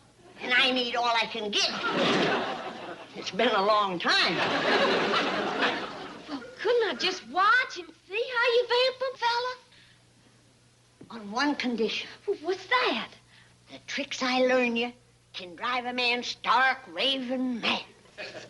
You gotta promise to only use them in the defense of your country. I promise. All right. Well, I best go put on a dress. I wouldn't want 'em to think I was a boy. Beats me how the South won with girls like that. Okay, fellas, you want to step inside, please? Sergeant, have you been to lunch? No, sir. Well, you go ahead. I'll manage. Thank you, sir. Very good. Excellent. Can you ride? Yes, sir. I've done some cowboy parts. Oh, hey, that's something I wanted to ask about. The script calls for me to ride. Do I have to? Well, you certainly can't go charging up to Culpeper Plantation in a Jeep. Well, what about the buggy? It looks like I'm going to be spending some time with General Grant. Do you mind sitting in for the sergeant? Not at all. Thank you. I'm expecting some more people. Any Southern belles? Dozens of them. You and Sergeant O'Hara. Here, take this with you. Hold it, General. You'd better get used to smoking these cigars they gave you. Cigars make me dizzy. You don't smoke cigars and you don't ride. Do you drink? Only very dry martinis. Will you tell me something? Who cast you for this part? Cousin Abe. You're the producer's cousin? That's right. Well, I am being paid to come up with a reasonable facsimile of General Grant and his men, so between now and Monday morning, you're going to smoke a lot of cigars and ride a lot of horses. Do you ride, Colonel? Yes, sir. I've been riding all my life. Who cast you? My revered father-in-law, sir. You're married to Abe's daughter? I have that great honor. You know, the South may win this time.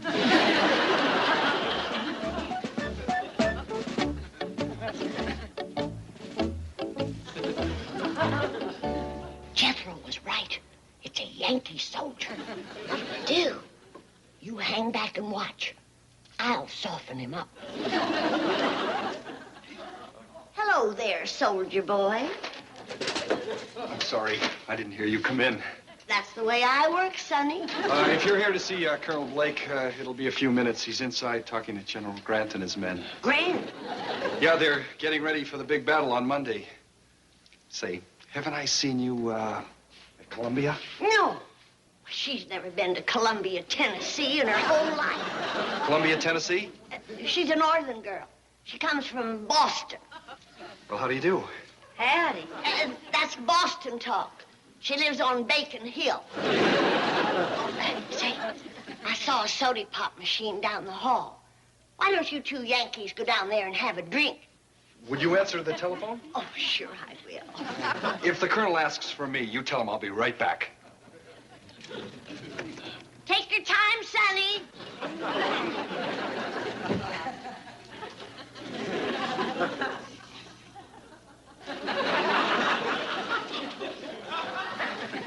It can't be Ulysses S. Grant. He couldn't live this long, especially the way he hit the bottle. I'm so dizzy I'll never be able to get on that horse. It's him. Come on, let's go over this battle plan.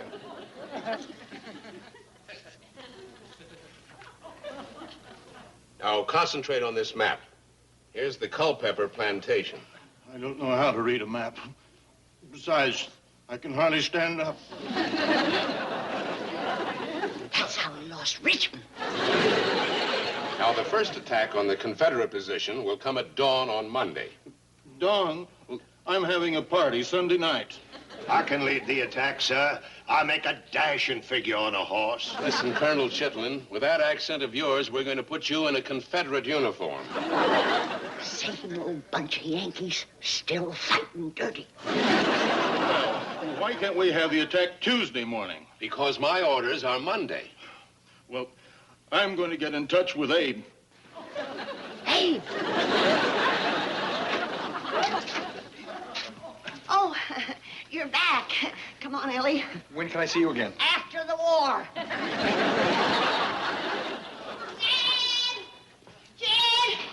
Jen! Granny, where you been and where'd you get my gun? General Grant's headquarters. What? General Ulysses S. Grant is alive and planning to attack the Culpeper's plantation at dawn on Monday. I think you've had enough of that. Don't knock it, Jed. You ought to see what it's done for Grant. Where are you going? I'm going to warn the Culpeppers that Grant is coming. You'd have to be pretty near 150 years old. This is the wildest thing I ever heard. That ain't nothing. Wait till you hear who else is alive. Old Abe himself. This has been a Filmways presentation.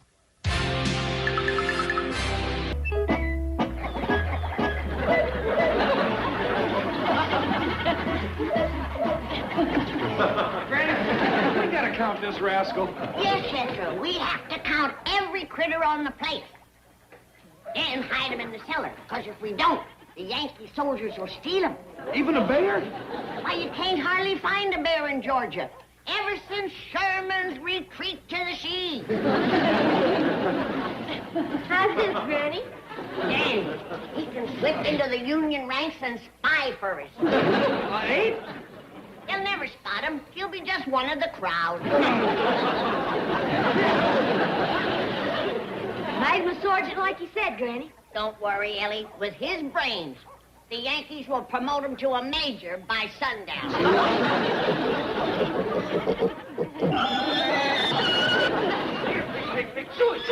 It's 3 o'clock. A born Yankee if I ever seen one. What in the blue blazes? Take that pig down to the cellar. Yes, ma'am. Ellie, you get the others down there, too. Yes, Granny. Come on, Bessie. No. Leave the blue-leg sergeant here. That thing will stampede stock, like the sight of a Yankee uniform. Down in the cellar, everybody. Granny, what's going on down there? Nothing. Go back to bed. You know it's 3 o'clock in the morning? Yes, I do. It's 3 o'clock in the morning. There, go back to bed. What's all them critters doing in the house? We're hiding the livestock from Grant's army. In my granny's days, we had woods and swamps to hide in. But when you live in a hole like Beverly Hills, you gotta make do. Come on, Bertha. Granny, have you still got it in your craw that General Grant is alive? Alive. And planning to attack the Culpeper plantation this morning at dawn. I heard him say so. You heard General Grant? I heard him and seen him. Right down at Army Reserve headquarters where Jethro went. He was smoking a big stogie and stewed to the gills. Hey, think a minute.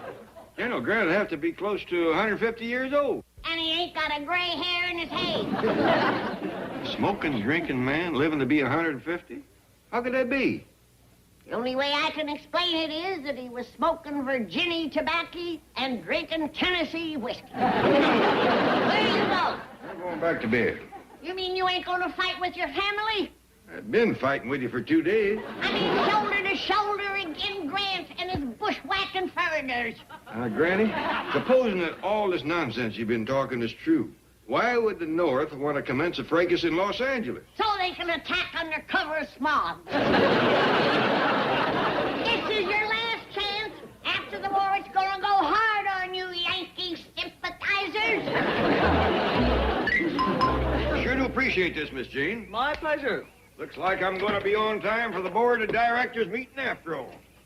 Did you ever find out what happened to Jethro? Well, likely Granny's got him and Ellie out scouting for Yankees. Does Granny honestly believe that the North is going to reopen the Civil War? She does. Well, can't you talk her out of it? Miss Jane, mules come to Granny for stubborn lessons. She vows and declares she's seen General Ulysses S. Grant over at the Army Reserve headquarters. It's a fine time to show up with a hangover. You were supposed to be at the Culpeper plantation at dawn this morning. I couldn't find it. They would have taken you there from the studio. I couldn't find the studio either. Well, where did you get into your makeup? Who's wearing makeup? This beard is real? Oh, please, that hurts. Your beard hurts? Even my hair is sore. Oh, fine. You're in no condition to shoot. Oh, yes, I am. Here, would you please? What was that? The telephone. Oh, wait here. Either answer it or shoot it. Colonel Blake speaking. Okay, put him on. You're in for it now. The producer is calling. Tell Cousin Abe hello. Hello, Abe. Yes, he staggered in here a few minutes ago. I'll ask him. Where have you been for the last 2 days? Bull Run. He doesn't have any idea where he's been. Really? The director just walked off the picture. I'll have him shot. But, Abe, you just hired me as a technical advisor. I'm a Civil War expert, not a movie director. Well, yes, I suppose I could direct the battle scene for you. I'll do it only on one condition, that I'm the absolute boss. That means your cousin with a beard ache will have to do exactly as I say. The deal? Fine. Bye, Abe. On your feet, General. Hangover Green is going to war.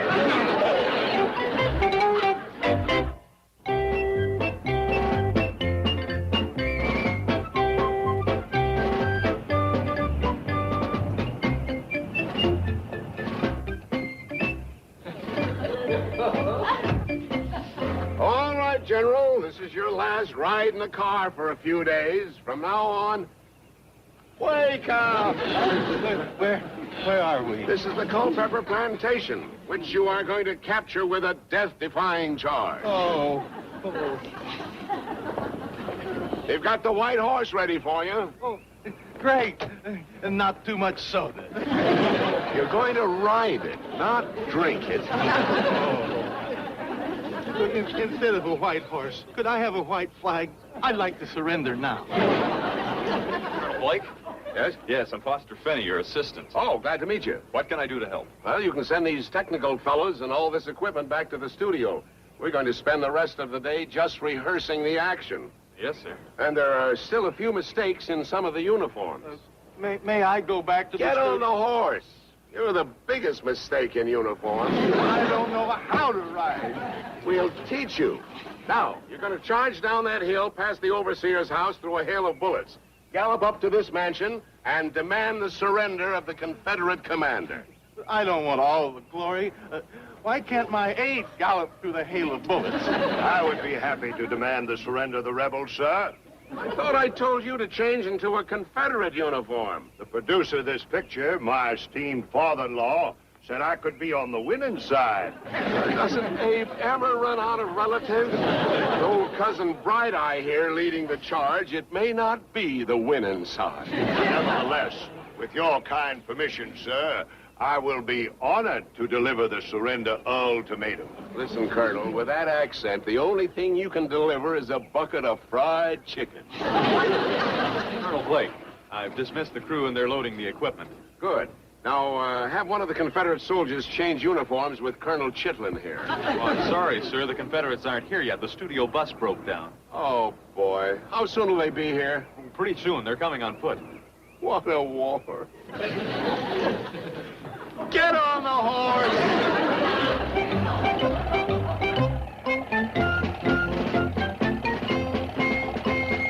Hey, look coming up the street. Confederate soldiers. It's our glorious boys in gray.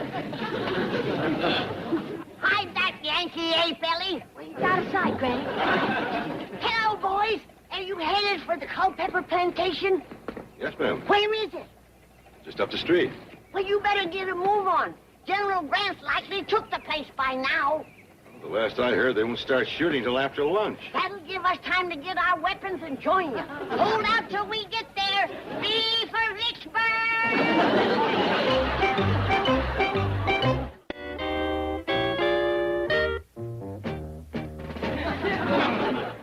See? Just call me Beauregard. But aren't you supposed to be at that board of directors meeting with Mr. Clavitt? I was there just long enough to learn the situation. Granny is planning to battle General Grant and the Union Army. And we Southerners must stick together in this hour of peril. You big phony. You were born in Chicago. South Chicago. I know this whole thing is just a figment of Granny's imagination. That's a golden opportunity for you all truly. Never again will she draw her money from my bank and stuff it in her mattress. Never again will she urge my largest depositor to secede from California and return to the hills. Granny can never forget that when she sounded the alarm, one lone, brave, magnificent figure in gray stepped forward to stand at her side, unflinching, undaunted, and unscrupulous. Get into your uniform. Mr. Drysdale. General Milburn, Beauregard, Nathan Bedford, Stonewall, Drysdale, at your service. Are you on our side? I am on the side of truth, justice, honor, and victory. That's our side. Bless you. You're the first to rally to our cause. I even brought my orderly.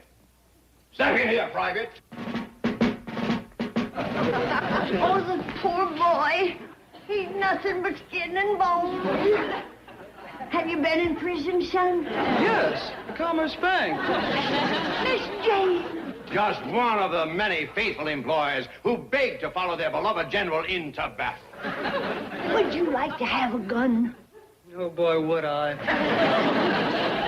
Mr. Drysdale, I owe you an apology. I always thought that you was a man that only cared about money. Perish the thought. And here you are, leaving your bank to fight for the USA. Yeah. USA? Undefeated Southerners of America. Yes. Oh, I only hope I meet Grant face to face. Let's drink to that. None for me, Granny. I haven't had lunch. I've got some battle rations in the pantry yonder. No, thank you. Go get some yard bird. Matter, Miss Jane, don't you like jerky? What can I say? I work for him. Say when, Beauregard. Who? Oh, no, thank you, Granny. I'll just have some of your delicious coffee. A soldier's entitled to a little nip just before the battle. General Grant drinks plenty. Yes, I guess that must be true. Grant's got the only army that travels on its liver. What's that? The oven timer. Hey, Granny, your mini balls is done. You and Miss Jane take care of it. I gotta fill my first aid kit. This is your first aid kit? Alcohol is a dandy antiseptic, especially when it's applied internally. Granny, I got the stock fed and watered and... Mr. Drysdale! General Drysdale, Ellie. And over yonder is Private Hathaway. Y'all are fighting with us, huh? Like tigers. Well, come on, everybody. Ready to go. Where are we going? To lick out General Grant. Oh, sure. Let's go. Fall in behind your general. Okay, start the attack.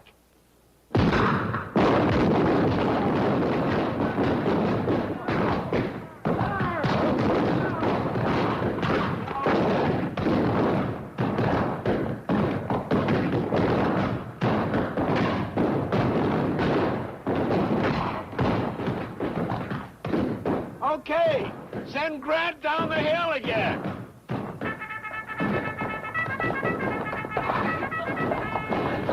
Rally, men! Rally! Follow me!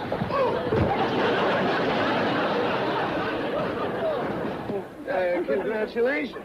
That time you almost made it all the way down the hill. Are you sure Grant never used a buggy? I'm very sure. Now, let's try it again. And this time, if you fall off, draw your pistol and lead the charge on foot. Now, a sniper on that roof will shoot off your hat. You fire at him, and he'll fall in those cotton bales. That'll be the cue for the cannon to open up. They'll blow off the front door. You fight your way through the rest of the Confederates, dash into the mansion, and overpower the commanding officer. Okay? If I'm going to do all of that, I've got to have a double. Nothing doing. It's going to be you. I mean a double martini. Get on that horse. I can't keep taking those falls.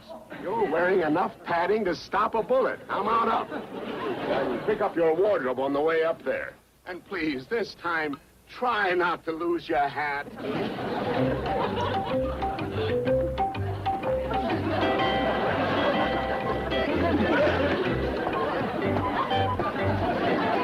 right, now let's have another rehearsal. And this time with the cannon.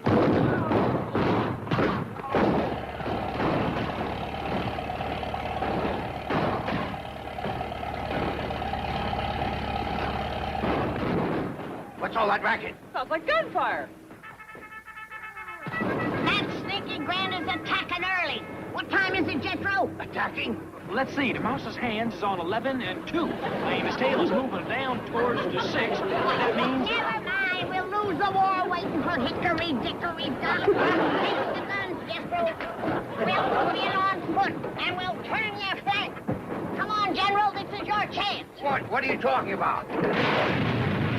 Them Yankees brung in a cannon. Yeah, them Confederate soldiers didn't have none. You mean someone is actually shooting Here the guns, Granny. Lead us to glory, Beauregard.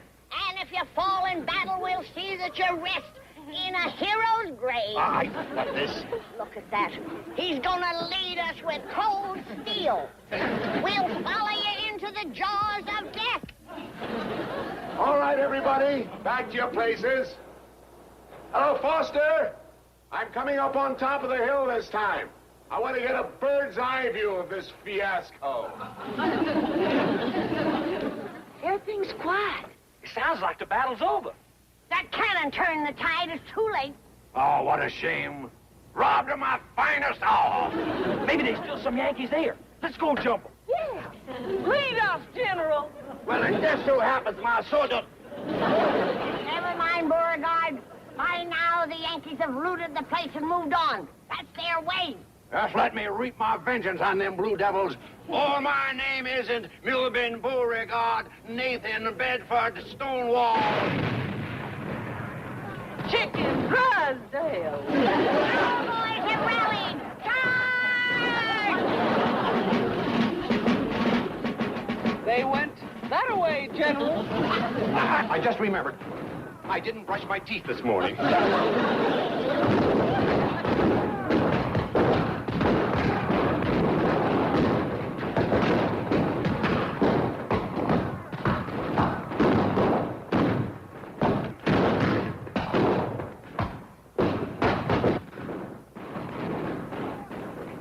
Our side's winning, Granny. Yeah, the Yankees are falling back. Hey, look, yonder comes General Grant. Rally, men! Rally! That devil! He's turning the top. Give me the gun. I wanted him alive. I ain't got no choice. Dropped it, Granny. Naturally. Look, he's getting up. I must have got him in the liver. That's what it done, all right. It's gotta be cast iron after 150 years of drinking. My aching back. Charge! Granny, he's got a pistol. Reload for me, honey. I'll get him, Grant. Just give him this, so he's mine.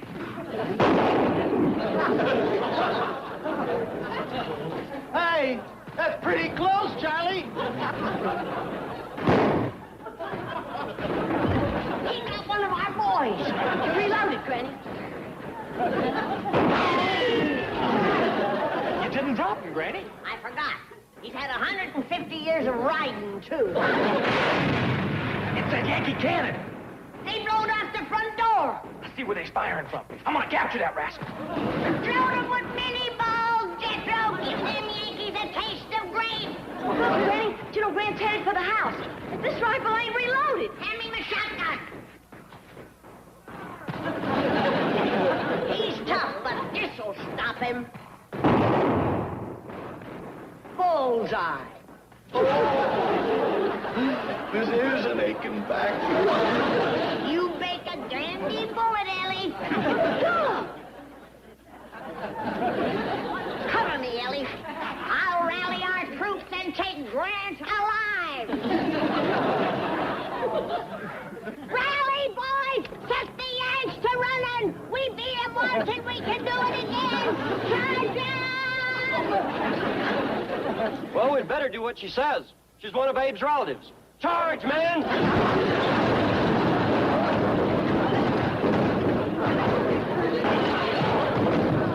Lost the battle, General Grant, but they're a brave foe, and I aim to save them. I've done my duty as a soldier, now comes my duty as a doctor. Here, this'll keep Ladyfinger's poison from setting in. Did you say poison? Not this stuff. Look!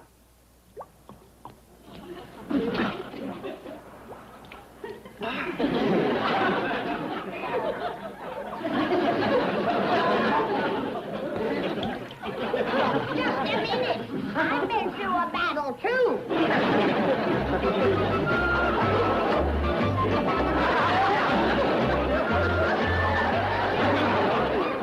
Oh, I see. They were just shooting the movie. Well, look, Miss Jane, let's not say nothing to Granny. This has been the biggest thing in her life. I just hope she wasn't too rough on General Grant. She had blood in her eye when she went...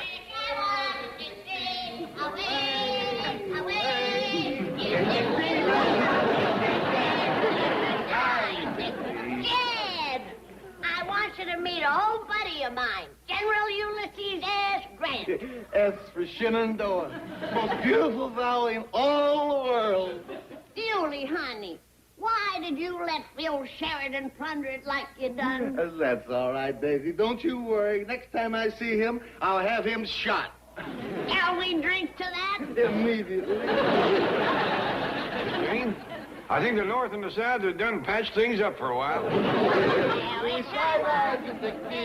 Away, away, away.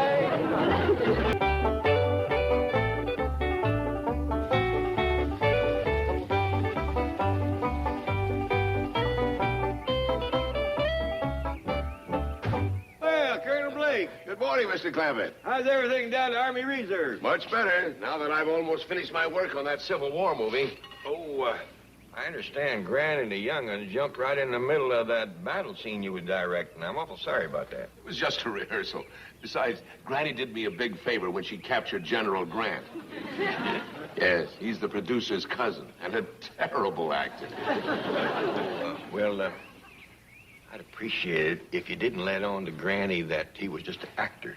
You see, she thinks she captured the real Ulysses S. Grant. He didn't tell her?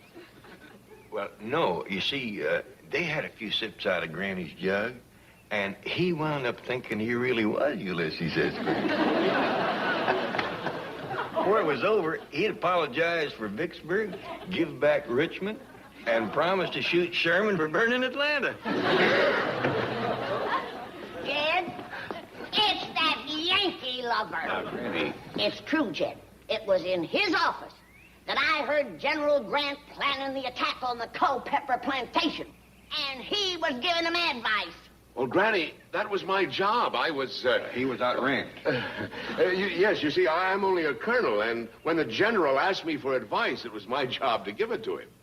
Now, don't go putting the blame on Yulee. Yulee? General Grant. You liked him? For a 150-year-old cigar-smoking, whiskey-drinking, south-scorching, carpet-bagging Yankee general, he ain't a bad sort. Yes, sir. Old Grant seemed like a pretty decent sort of fella. I paroled him, Dick Rising. They said Jethro's going to town. Good. I don't want him joining the Army Reserves nohow. Why not? 'Cause it was them that was trying to get the North to secede again. Now, wait a minute. I'm going to write my congressman about it, too. Oh, no, please don't do that. I give you my word, the Army Reserve had nothing to do with Grant's attack. I'll believe that when I hear it from Grant. Okay, you'll hear it from the general himself. But just don't write your congressman, please. I'll see you later. There was no call to jump the colonel like that. He seemed like a real nice fella. Besides, he's a good friend of Mr. Drysdale. That cinches it. Any friend of General Beauregard Drysdale ain't to be trusted. General Beauregard? Bolton Beauregard, the coward of Culpeper Plantation. Whatever are you talking about? He come strutting in here, wearing the gray, bragging how he'd like to meet Grant face to face, saying that his body would form a living shield to protect the flower of Southern womanhood. But when the shooting started, he turned tail and run. Maybe he seen you didn't need him. It was just a small skirmish. Nobody hurt. Nobody hurt. Men was falling like flies. I shot General Grant off his horse myself. If he hadn't been drinking for 150 years, it'd have killed him. What you mean? I hit him in that cast iron liver.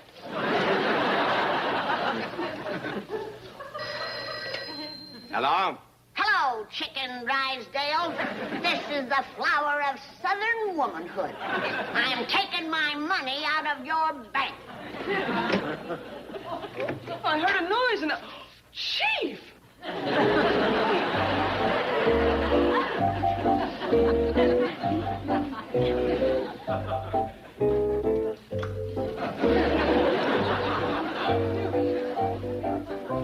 A 50 should do it.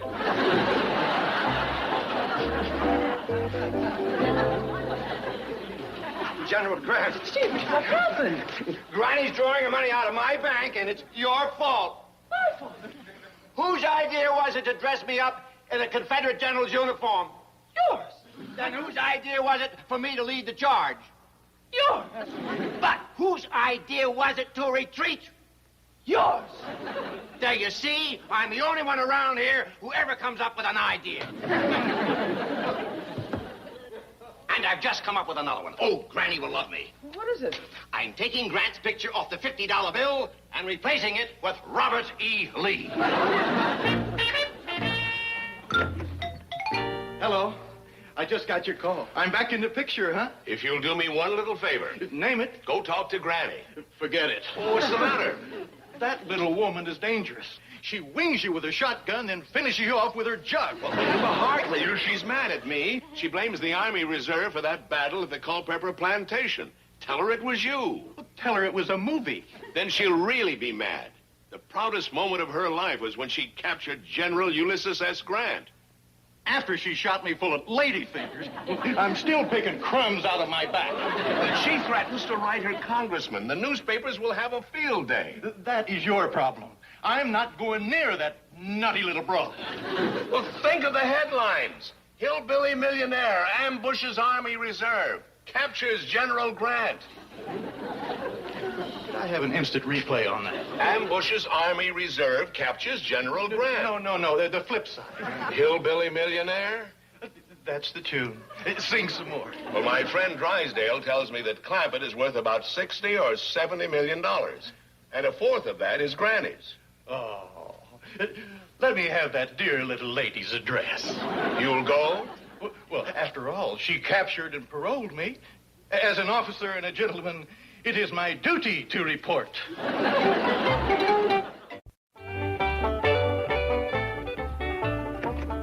Oh, come in, Colonel. Mr. Clampett? General Grant, nice to see you again. Good to see you, Mr. Clampett. And here is my charming conqueror, the beautiful belle of the battlefield. Oh, did we interrupt your lunch? Oh, my goodness. That's Jethro's pacifier. Granny, Colonel Blake wants to talk to Jethro, so why don't you take the general and go sit in the parlor yonder? Oh, that's an excellent idea. General, I believe you were going to explain that the attack on the Culpeper plantation was your idea, not the Army Reserves. Oh, that's true. I am to blame. I'm entirely at fault. Now, don't go to faulting yourself. Let's put it this way. You still have a perfect record. I have? You ain't never won a battle against the South. Well, Colonel, boy's all yours. He'll make you a dandy soldier. Oh, I know that. I saw him in action. All he has to do now is take the written test. Well, I won't be no hell to a stepper like Jethro. He's had 12 years of school and graduated highest in his class. I'm embarrassed to even ask him to come down and take our simple little test. What's he working on? Oh, a little problem Granny gave me. He'll have it whooped in no time at all. Boy takes to ciphering like a mule to millet. Jethro, show the Colonel what you're ciphering. Oh, howdy, Colonel. Hi, sit down, sit down. Well, we'd best start back here at the beginning.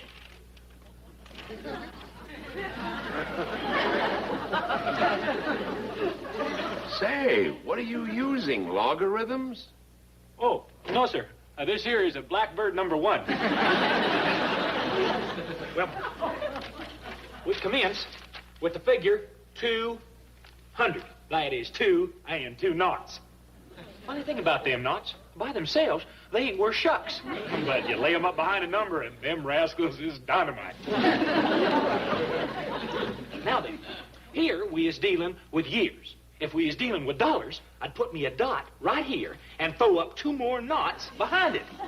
That'd mean I had $200, but no cents. Did I tell you? Like a mule to millet. Am I going too fast for you?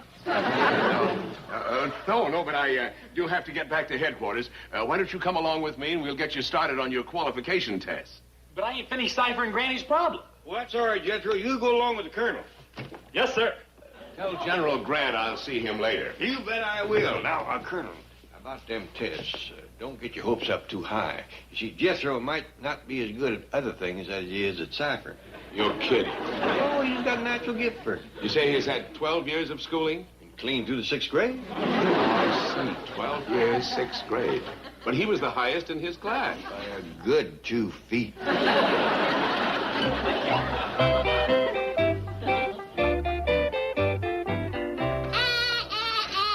Put that silver down. You gotta break yourself of them Yankee habits. I wasn't. I wouldn't. Remember, you're on parole. One misstep and you're off to Andersonville. Sit down. While the sassafras tea is steeping, we'll get some of these questions out of the way. Yes, ma'am. Now then, since your capture, have you been plotting any more uprisings against the South? Oh, absolutely not. Have you been consorting with evil companions like Phil Sheridan and Tecumseh Sherman? Oh, bad boys. Bad boys. Are you prepared to go to the soldiers' home and live peacefully with your wife? Well, I don't have a wife. Forget the old soldiers' home. Are you presently keeping company with any woman of the northern faith? No, ma'am. Then, by the power that's vested in me by the Confederate government, I do hereby extend your parole for a period of 1 more week. Rise and salute the flag. Don't sit there, woman. Help your gallant wounded leader. Chief, you can't fool Granny with those phony blood stains. What do you mean, phony? When anyone threatens to take $15 million out of my bank, I bleed.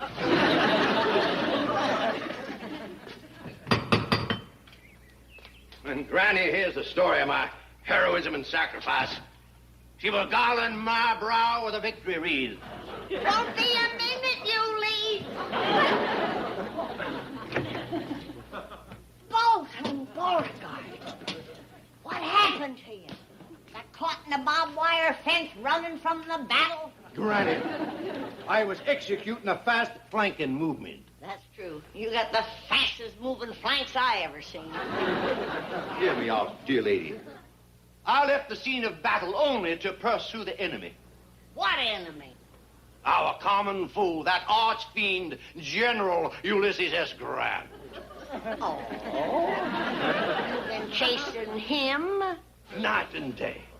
Across burning deserts, over snow-capped mountains, through raging rivers, until at last we had a rendezvous with death. You killed him, did you? He lies in a grave unmarked and unmourned. Though sorely wounded, I made my way back to the bank to erase from our national currency the last vestige of his evil countenance. You will notice a new picture on our $50 bill. It's Robert E. Lee. Our beloved leader. And that's what I was doing, ma'am, when you telephoned and so cruelly threatened to withdraw your money. It was a terrible blow. If you think that was a blow, wait till you get this one. Oh, General! You called, Daisy? Well, what have you got to say now?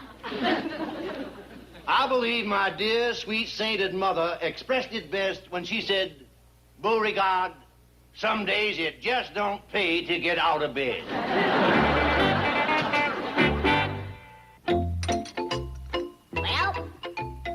Well, here's your $15 million. How do you know I had that much? I mean, I'm toasting the people who follow you and Jeff Davis. Your faithful $15 million. Well, up the creek and down the river, goodbye gullet and hello liver.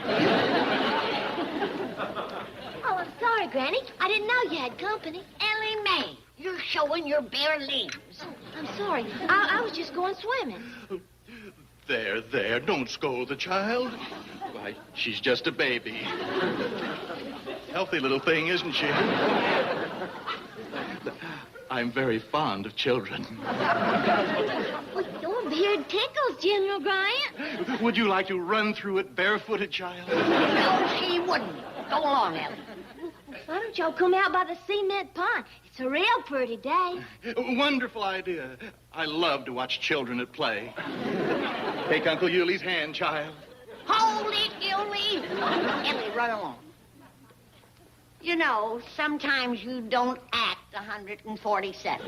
Oh, it's just when I see a beautiful girl in a bathing suit, it makes me feel young again. Well, why didn't you say so? I still have the bathing suit that I wore in the beauty contest at Expo 97 in Bug Tussle. You do? I didn't win, but I was voted Miss Good Sport. You wait here. I'll be right back. And I'll run through your beard barefooted.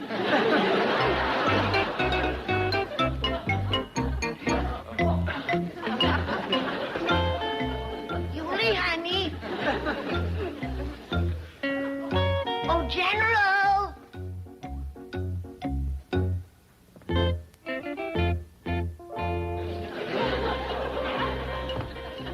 Why, that old dog. fond of children. Has your daddy ever bounced you on his knee? Well, no, sir, General. Call me Uncle Hewley. You're tickling me. Well, I'm kind of tickled myself. That silly old man wasting his time with Shirley Temple when Theda Barrer's around.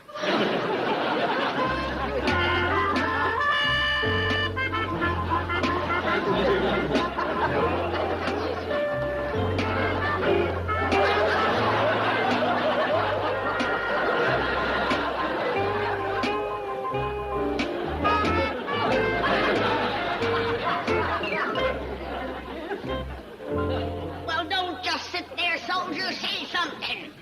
Put it on. Put it on. Come on, Granny. Let's go swimming. No, thank you, Ellie. But the General's gonna join you. Oh, no, I'm not. Oh, yes, you are.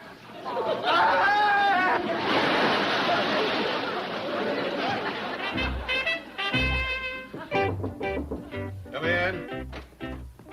Excuse me, Colonel Blake. But have you finished grading my test papers yet? Yes. Hey, was I the highest in the class? By a good half foot. Dog. Then I can join up, huh? Jethro, fortunately, we take into consideration the amount of formal education a boy has had, and we grade on the curve, so you are eligible to join. Hey, that's swell. However, before I administer the oath, there are a couple of things I'd like to discuss with you. Yes, sir? Now, let's take your application. You're going to be filling out a lot of other forms, and I want to give you a tip. Well, thank you. Name, address, date of birth, that's okay. But, Jethro, where it says sex, write male, not oh boy. I'm sorry. Now then, on your mathematics test, you at least tried to answer every question except one. I'll read it. If A leaves Chicago for Kansas City at 10:30. Oh, you mean that trick question? Trick question? Sure. It didn't say A what? A bird can get to Kansas City a heap quicker than A turtle. I was too smart to bite on that one. Raise your right hand. Well, I sure do thank you, Colonel Blake. When do I leave for Army camp? We'll let you know, Jethro. The reserve is pretty full up right now. Well, thanks again. General Grant, you're all wet. Oh, your grandmother wears army boots. Where have you been? Crossing the Potomac? Never mind. I kept my part of the bargain. Now, when do I go back to the Culpeper plantation and start shooting? Right away. Are you sober enough to make that death-defying charge this time? I have never been so disgustingly sober in my whole life.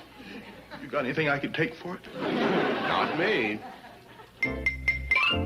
Granny, Uncle Jed. Well, boy, how'd you make out at the Army Reserve? I got in. I done took the oath. Well, doggies, I'll go tell Ellie Mae we'll have us a real wingding to celebrate. Granny, guess who I saw down there? General Grant. That parole buster. You ain't just a joking. He's fixing to attack the Culpeper place again. No. Yeah, I heard him say so myself. He's going to make his death-defying charge again. Fetch the squirrel rifle and the ladyfinger bullets. This time I won't aim for his liver. And look, Granny, yonder he comes.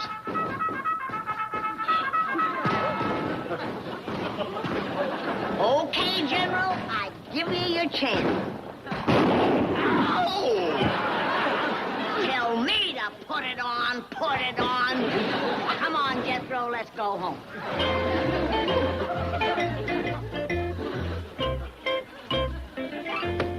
And he promised me he'd be sober. This has been a Filmways presentation.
the door, Granny. Great galloping gizzard. Well, how do you like it? Spent all morning just getting ready for Dash. But you wasted your time. He's got a date with Elvis. I don't want a date with him. I want to get a job acting in his new TV series. I'm sure he already has a leading lady. I want to show him I can play romantic leading man parts. I want him to stop thinking of me as just an intellectual. One look at you in that get-up and he'll want to stop thinking of you, period. Sorry, miss. Me, Dash, Jethro. Well, you sure got a pile-driving fist. Are you hurt? Nah. Of course he ain't. You can crack boulders with that head of his. Feels like concrete. Thank you. Dash, take a look at me and tell me what comes to your mind. Halloween? Oh, I want a part in that new TV show you're doing. Golly, Jethro, I don't think... Oh, come on now. Don't you storm me like Mr. Chapman, the head of the movie studio's been doing. I've been going down there every day for acting audition. And all I keep hearing is, Mr. Chapman's out of town. Mr. Chapman's out of the country. He may be. No, he ain't. It's Mr. Chapman I keep hearing it from. I thought you only acted in the movies, Dash. I couldn't turn this one down, Granny. It's the first series I've been offered with real quality and sophistication. What's it called? Bachelor Sheriff knows best. Howdy, Dash. Miss Jane bought her that bathing suit. It's the first time I've ever seen it. Ah! Cover your eyes, hide your eyes. Anyway, go put on the rest of that bathing suit. This is all it is to it, Granny. Then I'm going to call Miss Jane and tell her she's been slickered. There's not enough suit there to cover a fella. Yeah, it's great. Jethro. Can't put my finger on it, but there's something different about you today. Have you lost weight? You dumb old girl. This is my new leading man image. Oh, come on, Dash. How about a part in your series? It's all cast, Jethro. Oh, there must be something I can do for you. Yes. Take off that silly wig. Oh, all right. It ain't true the blondes have more fun anyhow. Come on, everybody, let's go swimming. Hey, wait, I can't go. It'll ruin my makeup. Keep your head out of the water. Hey, that won't help. I got it all over me. Why? Well, I figured if you didn't need a cowboy, I could play an Indian. Jethro, I'm sorry, but there just isn't a part for you in my series. Why not? Well, I'll square with you, Jethro. It's a Western. You can't rope, you can't ride, you can't fast draw, and you can't act. See? You can't give me one good reason. Granny, believe me, there is nothing indecent about that bathing suit. Why, I bought one just like it for myself. No, I am not kidding. Yes, I'll tell Mr. Drysdale you called. He's in a meeting with Mr. Chapman, the head of your movie studio. I don't know what they're talking about, but it must be money. When Mr. Chapman came in, he was crying. Bachelor Sheriff knows best. Couldn't have missed. Oh, stop crying, Chapman. You've only lost a television series. It's not the end of the world. But Mr. Clampett's studio is out millions in potential profits. Well, it is the end of the world. Television is the real loser. Bachelor Sheriff is going to be something new. Something other than a rehash of last season's hit show. Really? It's a rehash of every hit show since 1948. So, that's why you named the hero Howdy Doody. That's right. Dash plays a widower lawyer, dying of an incurable disease, who takes his little daughter and her collie dog on a wagon train to Tombstone, where he becomes marshal and tracks down a one-armed man who gave him amnesia. Sounds terrible. I know, it's a sure winner. The little think child star that's playing the daughter, Debbie Dimples, came in with impossible demands. Then write her out of the script. I can't. That's one of the success elements I stole. The hero must be a widower with a sweet little dependent. Well, then let it be a monkey instead of a little girl. Jungle series are very big this season. Yes, a monkey. You know, I was so busy stealing from the old shows, I forgot to steal from the new ones. Hold it. Rip Rock will never go for a monkey as his co-star. Don't tell him. Put the ape in the right clothes, and he may never know the difference. We'll be going to find one. All the big-name monkeys already have their own series. I know one we can get right up at Jed Clampett's house.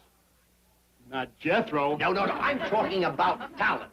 Ellie Mae's chimpanzee, cousin, what's her name? Milburn, this is the co-starring role. We can't use an unknown. He won't be once the series is on the air. Well, I guess Otto von Schlepper, the director, could give her an audition. Just wait till you see her. She's Judy, Tita, King Kong, all rolled into one. And she acts. Well, I hope so. I can't risk the series on just another pretty face. Why, it's some stranger and Mr. Chapman from a studio. Well, it's about time. Jethro's been at him all week to get him an acting audition. Well, they come all the way up here to see him. I hope the boy's ready. Mr. Clampett. Granny. How are you? Hi, Mr. Chapman. Oh, I'd like you to meet a new director I just brought from Europe, Mr. von Schlepper. Howdy, Mr. Schlepper. It is Von Schlepper. All right, Von, you can call me Jed. This here is Granny. Howdy. I can give you something to cure that tit. Might be able to grow hair for you, too. Mr. Clampett, we have a wonderful part available in the new Dash Rip Rock television series. Well, you come to the right spot. We got a real performer in this family. So we hear. Yeah. Where is the, how you say, In the house. You wait right here. Yeah. Jethro! Jethro! Get down here. Mr. Chapman and the movie director's here. Want to audition you? Oh, Dash must have called him.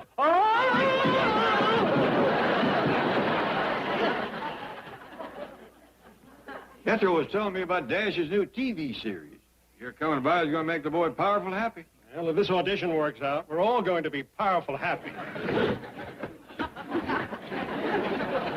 Here, Jethro. Jethro, this is Mr. Schlepper. I mean, Vaughn. And you know Mr. Chapman. Howdy. I'd like Ellie Mae to meet you.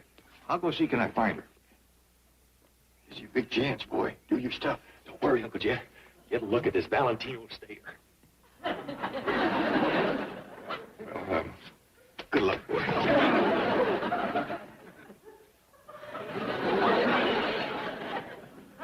What is wrong with that Jethro? He looks like he ate a bad knockwurst.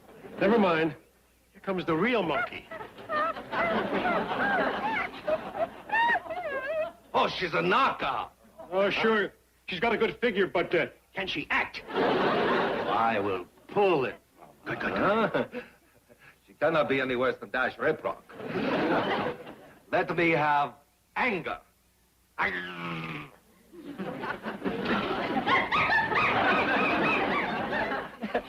Now, show me sorrow.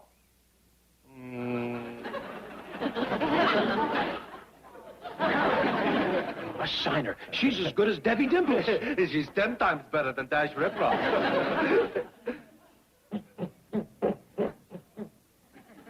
Oh, God, who'd they come up here to audition? That blame monkey or me? Show me passion. Thank you. A star is born. Does this mean a part in Dash Rip Rock's television series? The co-starring role. Hey, your uncle will have the contracts ready this afternoon. Yeah! What's wrong with that nut? Oh, a bad knockwurst, for sure. I know heartburn when I see it. Hello, Miss Hathaway. Why, Dash! Hello, you should have told me you were coming. Well, I have just come to the studio. Excuse my wardrobe. Oh, well, you can go right in. Mr. Chapman, Mr. Drysdale. I'll see you when you come out. Swell. Oh, no hurry, of course. Bessie the Chip is going to be the hit of the new season. We ought to call the show Frontier Monkey. I don't care if they call it Frontier Money. It's going to make us all a potful. Mr. Drysdale, Mr. Chapman, I've just come from the studio to ask a favor. Well, name it, as long as it costs under $9.95. No, it isn't money. It's about Jethro. I want to get him a job in the new series. Anything at all. He's so eager. Jerky, Jethro? Are you kidding? We'll need someone to handle the monkey. Yeah. Dad, we've just come up with a job for Jethro. He's going to work with your co-star. Oh, great. I hope she doesn't mind.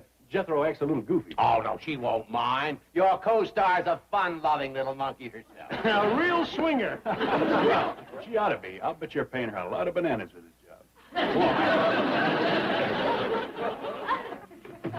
Oh, Dad. to look at my hair. Yeah, I see it. I didn't know it was that windy out. This is a hairpiece. I borrowed it from one of the girls in the secretarial pool. Oh, well, I like your own hair better. This is all drab and stringy around the edges. That part is my own hair. Dash, isn't there a scene from Bachelor Sheriff I could help you rehearse? Hey, there is one I'm having trouble with. The saloon fight. I meant a love scene. Oh, I'm sorry, Miss Hathaway. This is a true Western. The only thing in it I kiss is my horse.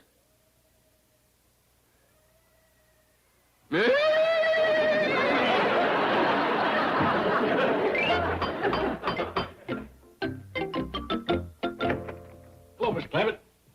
Another cowboy. Oh, this place ain't starting to look like home on the range. What are the cowboys here? Well, I don't know. He may have gone a little overboard. I'll be right down. Yippee!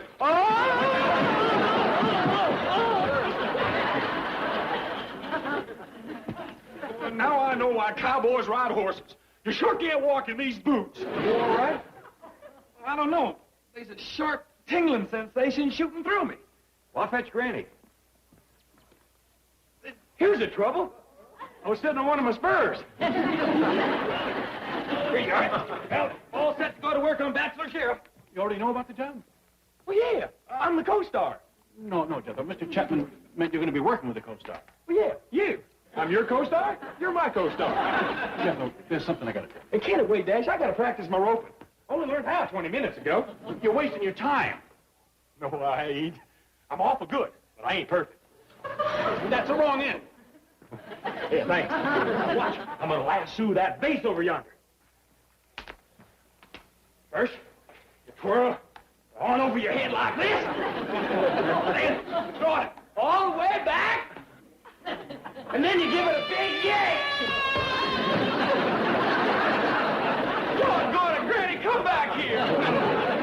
Uncle Jed, Granny run off with my lasso. Hey, Jethro, I found you the perfect horse. Great, I got my saddle out back. Is it a stallion? Is it white? Is it fast? If it can move at all, you better get on it and ride for your life. How come? Otherwise, when Granny climbs out of that rose garden across the street, you're going to get one humdinger of a saddle sore.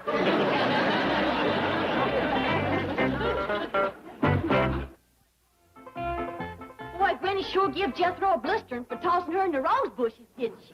Could have been worse. Yeah, I could have got a hold of him before she did and really beat him up. Ellie Mae, you can't blame Jethro for not liking the horse you brought home. You gotta admit it ain't exactly what Hoot Gibson would ride. But then Jethro ain't exactly Hoot Gibson either. Oh, you noticed that too, huh? Besides, I couldn't get old Boulder Belly a little white bronc. But then saddling on it, why, it'd be wore out in 10 minutes. Well, with this horse you got, what's on it ain't the worry. I'm just hoping what's under it holds up. Hey,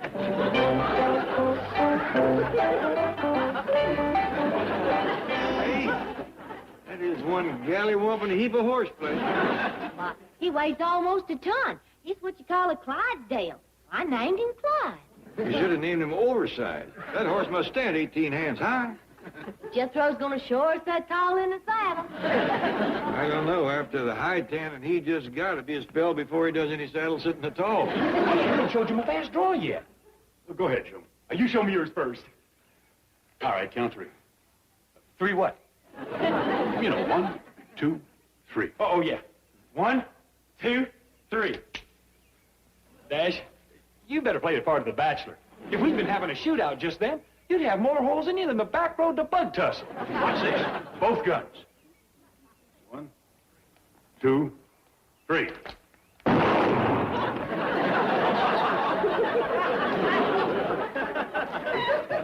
Fast, huh? Bet you didn't even see him come out of the holster.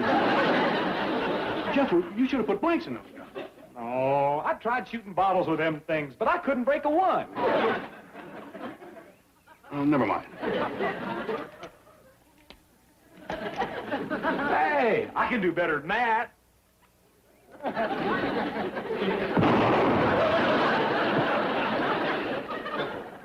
I think you better get up on your horse. We'll forget about the fancy gun. Why, Dash? That was just an accident. I know, but another one like that and you'll be the first cowboy in history wearing open-toed boots. Whoa there. Whoa. Easy there, fella. Easy. Take it easy. Steady, big fella, steady. If that horse was any steadier, he'd be dead. Stand back there. I gotta get down to the movie studio and have some publicity pictures took. Hey, how's my saddle look? Beautiful. Adios, amigo. Chili con carne. All right, big fella. Up, boy. Hi-ho, Clyde! I gotta change that name. Hi-ho, Clyde! Away! Pound them hoofs. Faster, boy, faster. Fly like the wind. Could I talk you into a slow walk? No, you're just wasting your time. That horse ain't going nowhere. I know that. Do something. I got to ride my mount down to Mammoth Studios and sign my co-star contract. Well, I can't do nothing. Clyde's a draft horse. He won't move unless he's pulling a wagon. A wagon? Yeah, that one yonder. Legit? I can't ride to the movie studio pulling that thing. Well, it's either that or drive the truck. There's a choice for you. I'm a cowboy. I can't drive a truck down to the movie studio, and I sure can't ride a horse pulling that wagon. Well, there's a third way. You can have the horse pull the truck. I know a fourth way. You could stay at home. Doggone! It's the blasted old wagon up. I just hope Hopalong Cassidy don't see me. Well, I'll hook it up, but you'll have to ask Cousin Bessie before you go anywhere. What do you mean? Well, Clyde won't pull his wagon unless Cousin Bessie's riding in it. They've got to be hair-turned fond of each other. There's one courtship I don't hold much hope for. Who knows? Around this place, anything can happen. Now, hold on. Do you think that I'm going to ride down to the movie studio through the middle of Beverly Hills, riding this plow horse, pulling that wagon, with that monkey in it? What kind of a jerk do you think I am? Doggone it, Bessie, quit making so much noise. I don't want to attract no attention.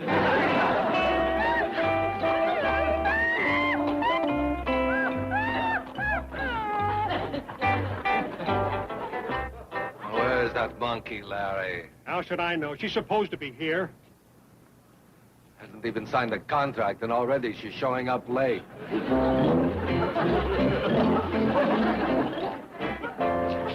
Larry, did you ever use a circus in a picture on this lot? Yeah, a few months ago. You better call them. I think they forgot their freak show. There's our star. What an eyeful. What a knockoff. Thanks, Vance.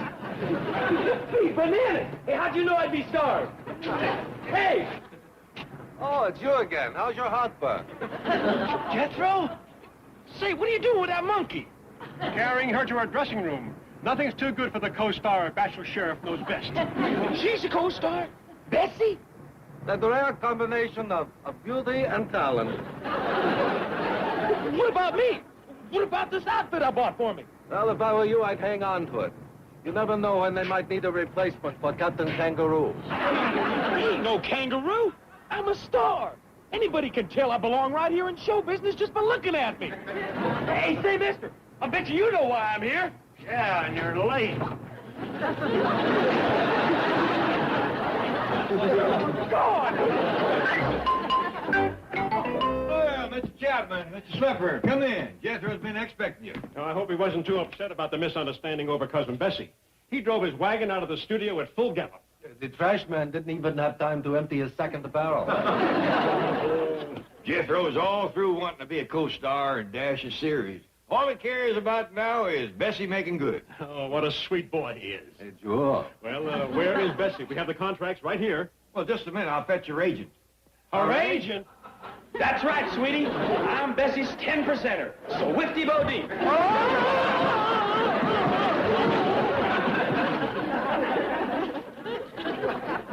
Whifty's a pretty good nickname for you. You sure come down them stairs fast. Jed, will you fetch Bessie?